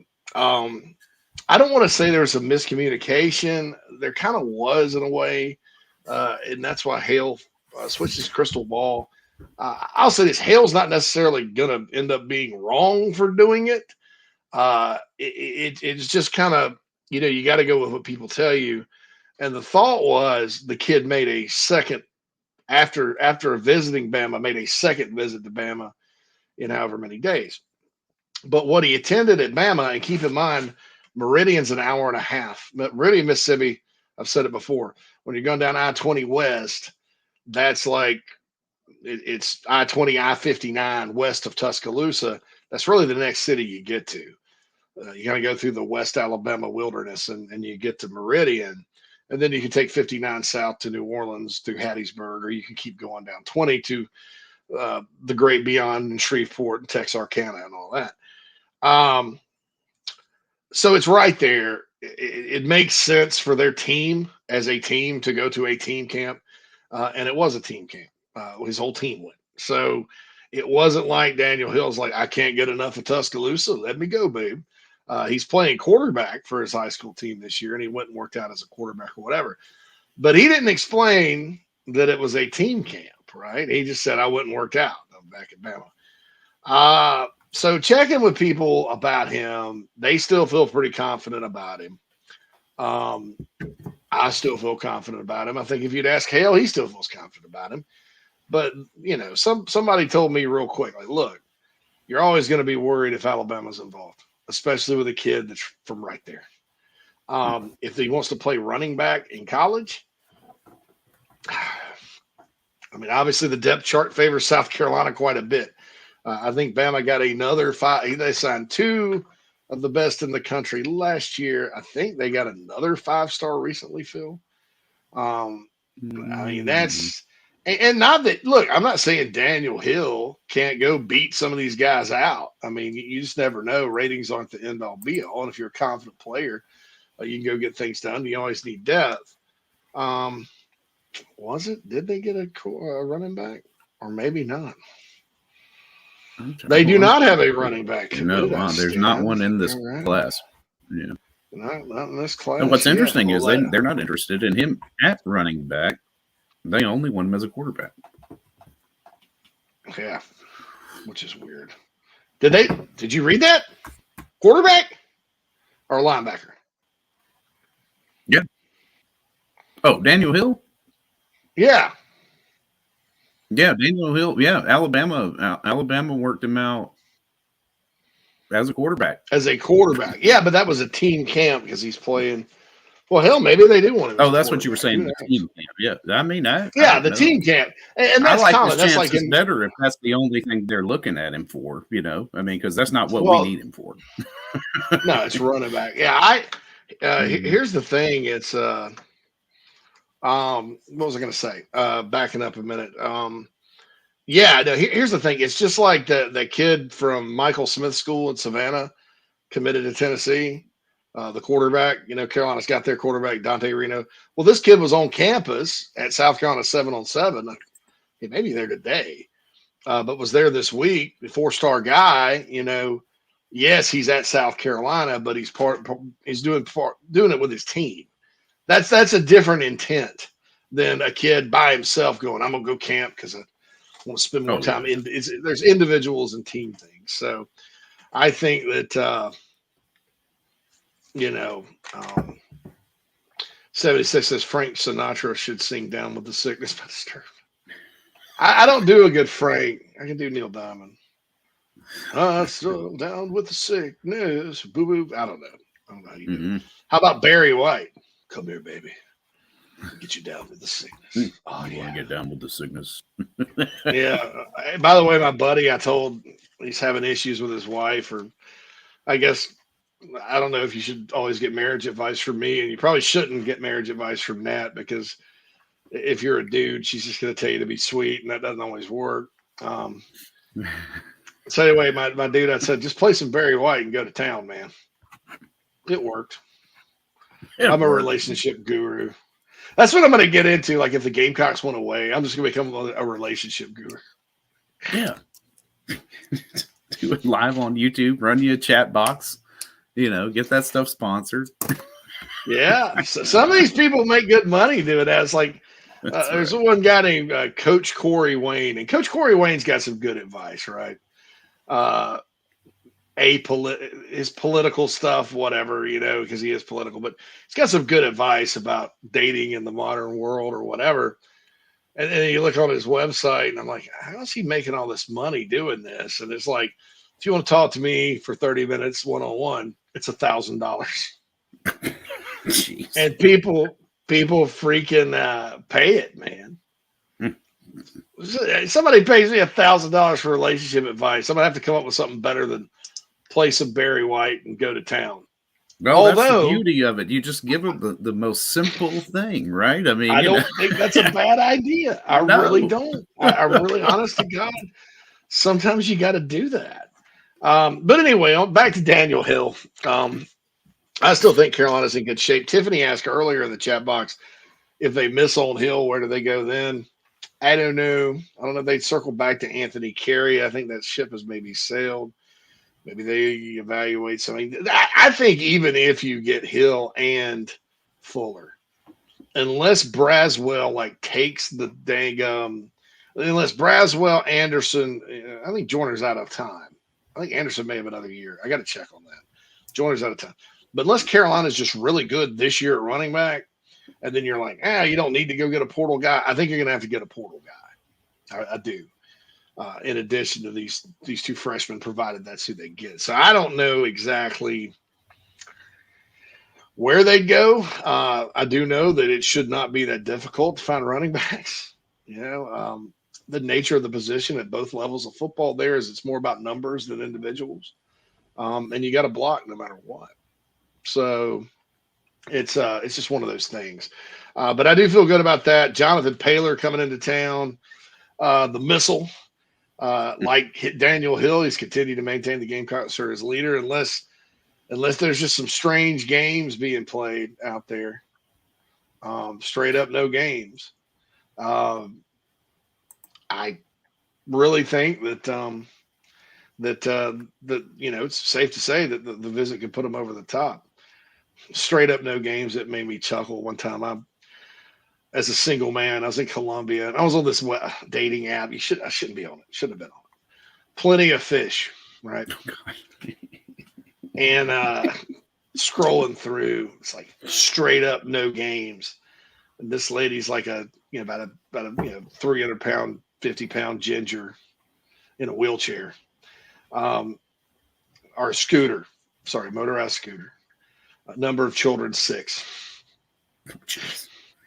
Straight up no games. Tired of the games. No games. I'm not playing any games. Well, I bet that's a bold stance. It's like she rolled the dice at least 6 times. Well, you must be what I'm looking for, Darlene. You're a rare bird.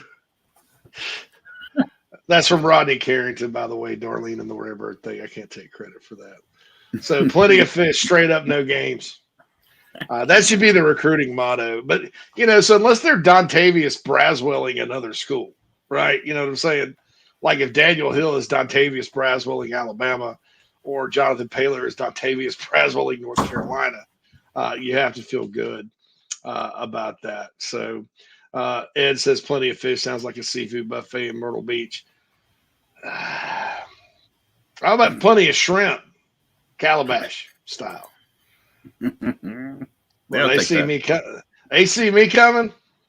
They're like, take the shrimp off the buffet. That's right. Yeah, that's right. Out of stock. Tell them we're out of tartar sauce. Tell them we ran out of cocktail sauce.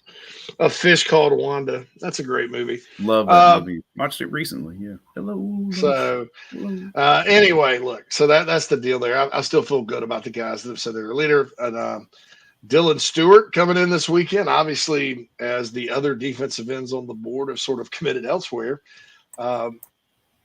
Quintavious Johnson was tough. I mean, he's a guy that you can see if he came to South Carolina, he's one of those kids like Kings, JJ Enigbare, you get out of Georgia. Carolina actually beat Georgia on JJ. That just Georgia could take him or leave him, and then he comes and he's a star. And daggum Georgia gobbles him up. So that was tough. The Jordan Thomas thing has to sting because the Gamecocks, had those connections to Columbia. But I mean, look, it's Georgia. You gotta.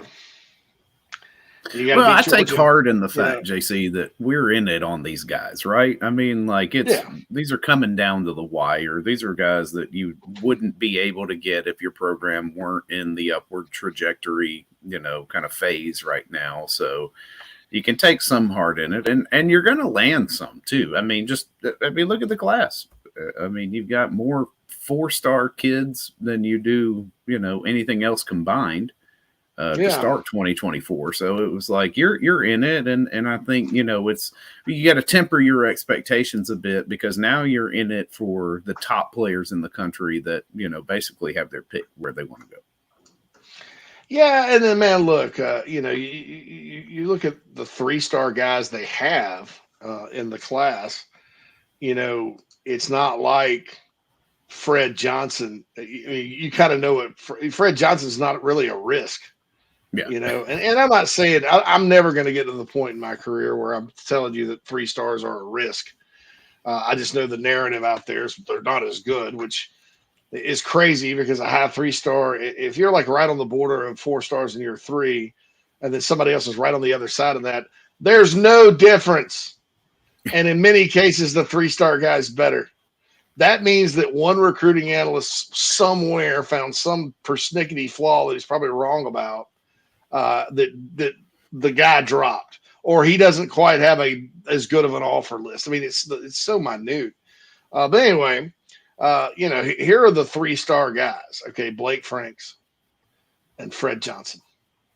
Anybody here think Blake Franks isn't going to be a pretty good interior offensive lineman? Not I, said the JC. Anybody here seen him? Anybody here not want to sign a 6'3", 225-pound linebacker from 757 that runs 4.4? Not me. And the rest are all highly regarded guys. I mean, there's some guys that are highly rated that I'm not going to talk about and tell you that I would drop them, but I'd probably drop them a little bit. I mean, I think there are better 3-star candidates in the Gamecocks commit list than what you got. Now, the punter is a 3-star guy. But honestly, if you can get more than 2 stars on a specialist, that's usually pretty good. And keep in mind, the team rankings on 24/7 are based on a bell curve. So your lower rated guy counts the least. So just to kind of make that clear. So hopefully the Gamecocks get some good guys.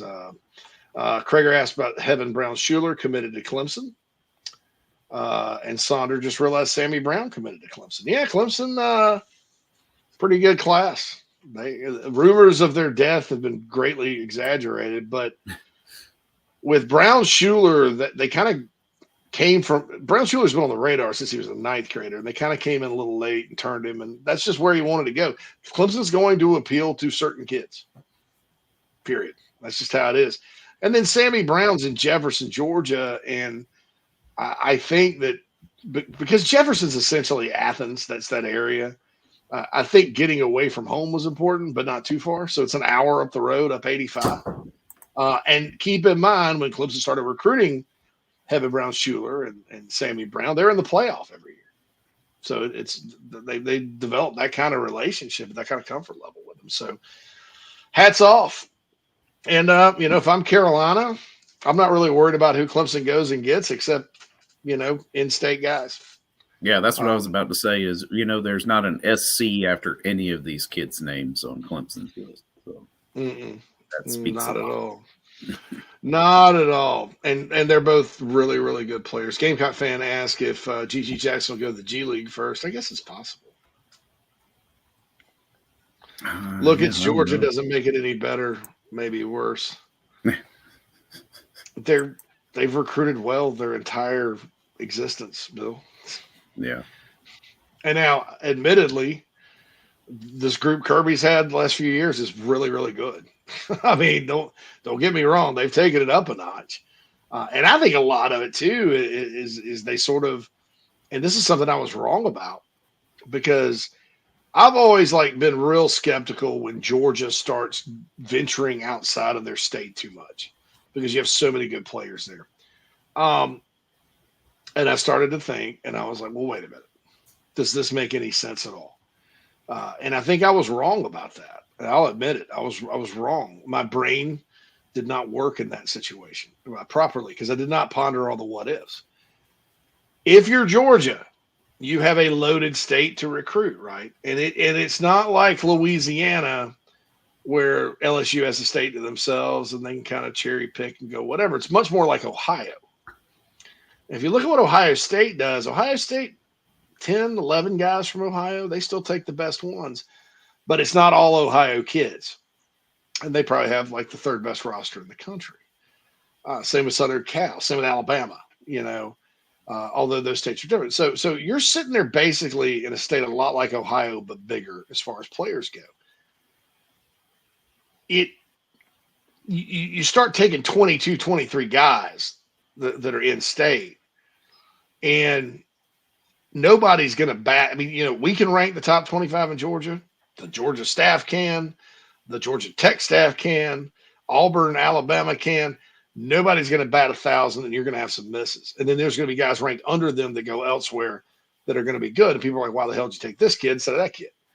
Because it's splitting hairs, and a lot of it is determined once they get on campus.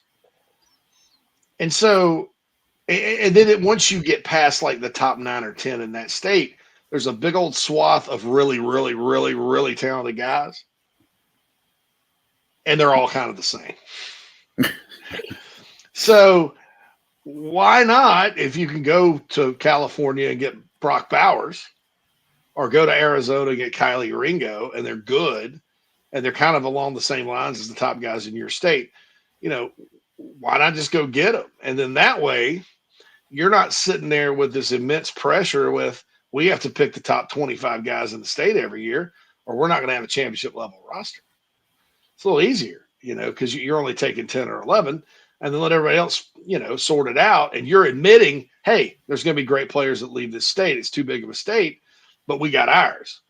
And I almost think that Mark Richt ran into trouble with that, because they would take a hunk of guys from Georgia every year. They didn't always take the right ones. They took the right ones according to the rankings, but the rankings aren't always accurate. And so that's kind of the deal there. As far as what Georgia's doing right now, and probably, I think, a good reason why they've taken it up a notch. They evaluate well. They take the kids that fit in their program. They develop the crap out of them. And they're not as Georgia heavy as they once were, which ends up being kind of good if you're South Carolina trying to build, because, they're not taking the Wendell Gregorys and the Michael Smiths of the world. And you're getting those guys. So, good for Carolina. And I don't, we'll see what Georgia does this year. I'm pretty sure they'll win the East to be in the playoff hunt again, because their schedule's just kind of, light.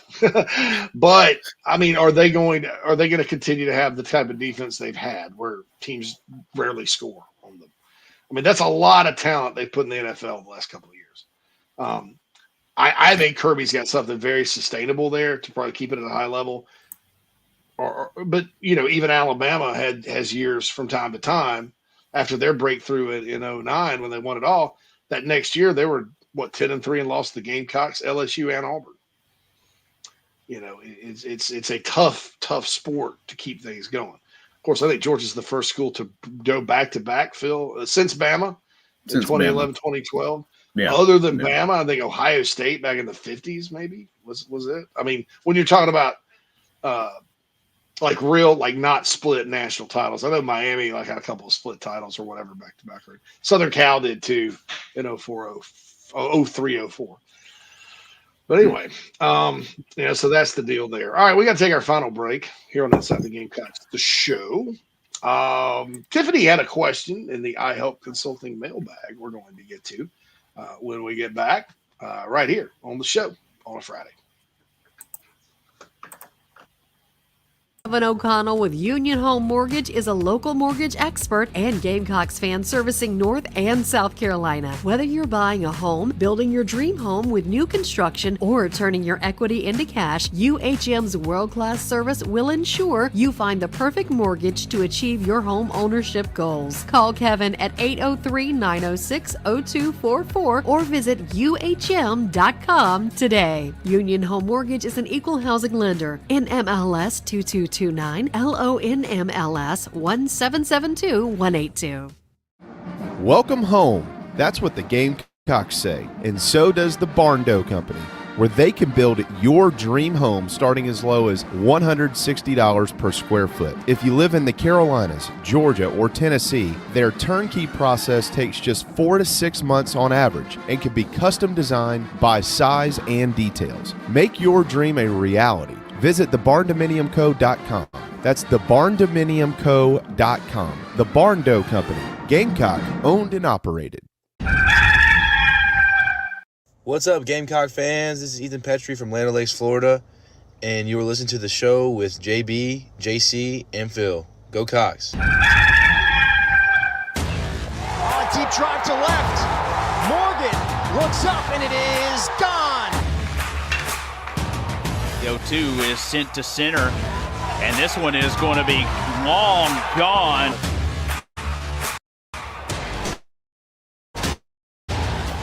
Shot the opposite field from Casas, and it's gone. 2-0. That's driven deep to left. Langford looks up, and it's gone.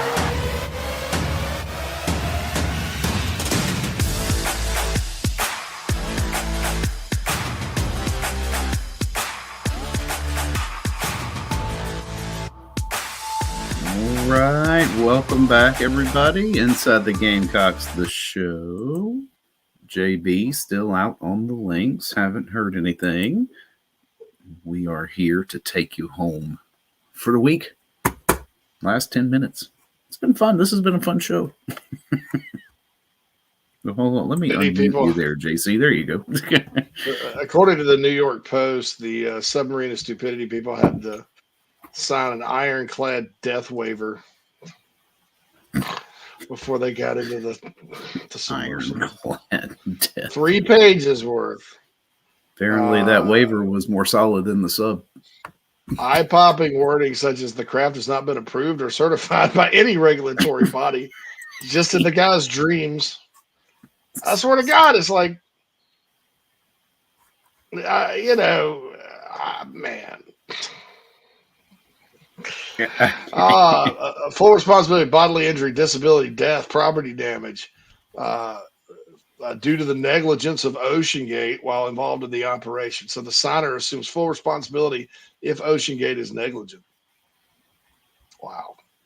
The company's registered in the Bahamas. It's not even in America, man. Yeah. I guess they're not subject to regulations. That's sad, man. I feel bad for these people's families. Yeah. However, we often see like maritime industries registered in different countries, so that's not necessarily a red flag. The red flag is you roll up on this thing and it looks like he put it together with, Legos and a glue gun. Joey Sock says he loves when JC tells personal stories. He's on his route and people just kind of give him a weird look. Add the plenty of fish story to that list. Yeah, straight up no games. Straight up no games. Good luck. I have other dating stories that are kind of funny, but Bruin asked anything on King Joseph Edwards. Man, he hadn't visited this. I don't know. Yeah. He likes it. The King is one of those guys likes everybody. Typically those things don't go Carolina's way.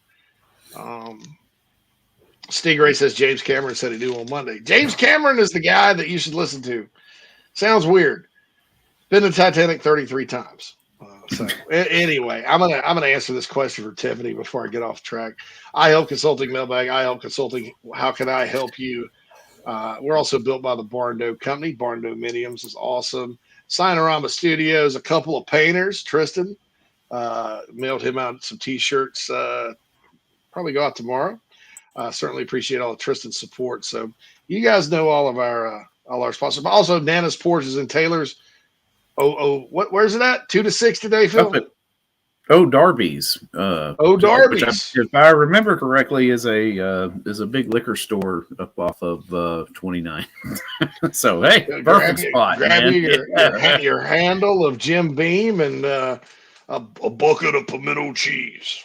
Right up the bucket. Tiffany says, JC, with football around the corner, do you know if the marketing department at Carolina has any plans to create promotional videos encouraging fans to participate in collectives they can run during the games on the video board? That's a sticky subject for me right now. I think they will have one collective at least up there, and I think that collective will probably pay for that advertising. I try to keep stuff like that sort of at I don't, the money for us goes to the players, and all that. But I certainly understand it. That's speculation on my part, though. I mean, they really did. They helped with video and stuff. There's so many different rules and stuff with this now, though. Nobody really knows what's right and wrong. And the schools that have really been able to embrace it, they in South Carolina, what they did was they just took the state law off the books. So there's no law governing it. In other states, they've passed specific laws saying, despite what the NCAA says, our state law says you can do this. So, is it against the NCAA rules to have coaches plug the NIL collectives and promotional videos for fans? No, we had Kingston do it. We had Taylor Edwards do it. Beamer has done it for the other guys. I mean, she's like, I believe strongly more education is needed for our fan base. Do you know if the Gamecocks at Mid will allow for Carolina Rise Garnet Trust to have game day tents set up at Gamecock Park to hand out information and encourage donations to the collective?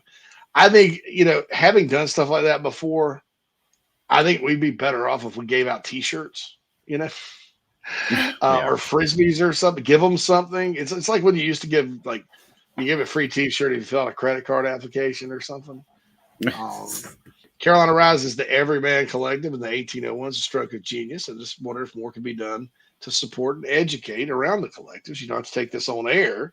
Well, you should probably, Tiff, put that at the top. Just got to the end of it. Well, it's here like, we are. It's like a breakup. It's like a breakup letter. It's just like, remember that time? And then we went to Cozumel, and then we went to Santorini in Greece. And oh man, you remember like we were walking on the beach and holding hands, and we ate all that garlic crab. That was so delicious. And and then we ran into Chris Helmsworth and he actually had a beer with us and talked. Remember that time we were in skiing in the Alps and all this other stuff. And then, by the way, I'm breaking up with you. Yeah, but this is it. That's right.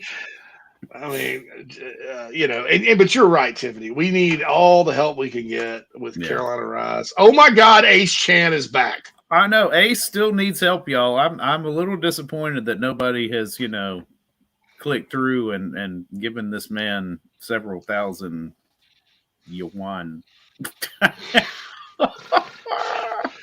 Ace Chan, help Ace out, man. Look at Ace. He's been persecuted in China for 16 years, which brain control. Brain control. That's right. Hey, you lived through COVID there, Ace. Ace, I got a company you can go work for. They're called. They have these submarines that take you down to the Titanic. What do you know about engineering? What do you know about engineering? That's probably what happened there. We just hired a brilliant young engineer named Ace Chan. He was persecuted by the Chinese. He's going to be responsible for screwing the bolts in. He's not tall enough to get to the top, and somebody forgot to go by Walmart and get the plastic stool that he could get up on, so he just leaves the bolt off. He's the perfect driver for this thing. Well, we got 20 of them. That's just what's 21? What's one more? Ace Chan, baby. Ace Chan. Quantrill I need y'all's help too, but y'all are a very loyal audience. The vast majority of you guys are members of Carolina Rise, or at least buy T-shirts and stuff. I mean, by the way, speaking of T-shirts, I am out. I just got another email. That's the last one I'm taking. Because I didn't know how many people were people were getting it for their kids. I think it's a great idea. Because I will everybody that's requested, and it is right now. It's 12:59 p.m. Eastern on Friday, June 23rd. Everybody's emailed me before now. I'll get you one. I'm going to order one, take the money out of my pocket, send it to you because I think it's really nice. You would dress your kids up in Carolina Rise gear. That makes me happy. But there was an overwhelming response. So we're out of the free T-shirts. We're going to have some $10 T-shirts coming pretty soon. I need all y'all's help to continue to spread the word on that. We've got some things coming up that I'll discuss when we can. That we're really, really, really going to need more people to join the 8-1 club and all that. But look, we got a long way to go. Like I said, we're like 1/6 of the size of the paid membership of thebigspur.com. If we could just double that and get 33% of the Big Spur, cooking with fire, man. So it doesn't take that much. Sting says he's give him a few thousand won. That's what, 2 cents? Yeah. That's how much that submarine cost to build. That's right. Yeah, they splurged though on those damn 100 million. The controller it's probably bought like the Nat tells me about the Thai currency, the baht. It's like 50,000 bahts, $2. This submarine cost 200 million baht. 200 million baht. That means you went to freaking Home Depot and Lowe's and $373 worth of supplies. Yeah, I wouldn't ride to the bottom of my bathtub in something like that. Like I said, it's a modern miracle. The daggum thing made it down there twice. I know. Strike 3. The third time's not a charm. But you said something I'd never considered there. It was like, how many times do you think you can put that pressure on that can before it just gives? I'm like, damn, that's a valid point. Yeah. Now, I'm obviously not a scientist. I actually read that on like CNN or somewhere, one of these experts.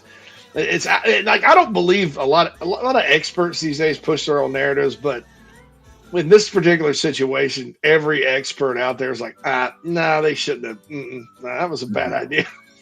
Carbon fiber. I mean, that's what I'm like. I get, the ones that are successfully done it for, decades are big steel hole jobs with yes, 10 feet of steel. Yeah. Carbon fiber. Yeah. Live every day like it's going to be your last. Sonder, yes, Carolina Rise does have Venmo at Carolina Rise. The QR code is on our Instagram account at Carolina Rise NIL. So rock and roll with that. And we love everybody that contributes and everybody that listens to this show. We wish Jamie Bradford the best out on the golf course today.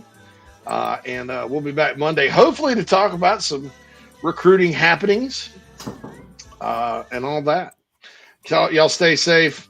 Don't go on any diving expeditions with crazy glue sniffers. Don't go move to Alaska and live amongst the grizzlies. Stay safe. Have a few beers. Go play some golf. Enjoy South Carolina this weekend or wherever you're at in the world. Shout out to Mark in Vegas. This has been the show. And we'll holla at you.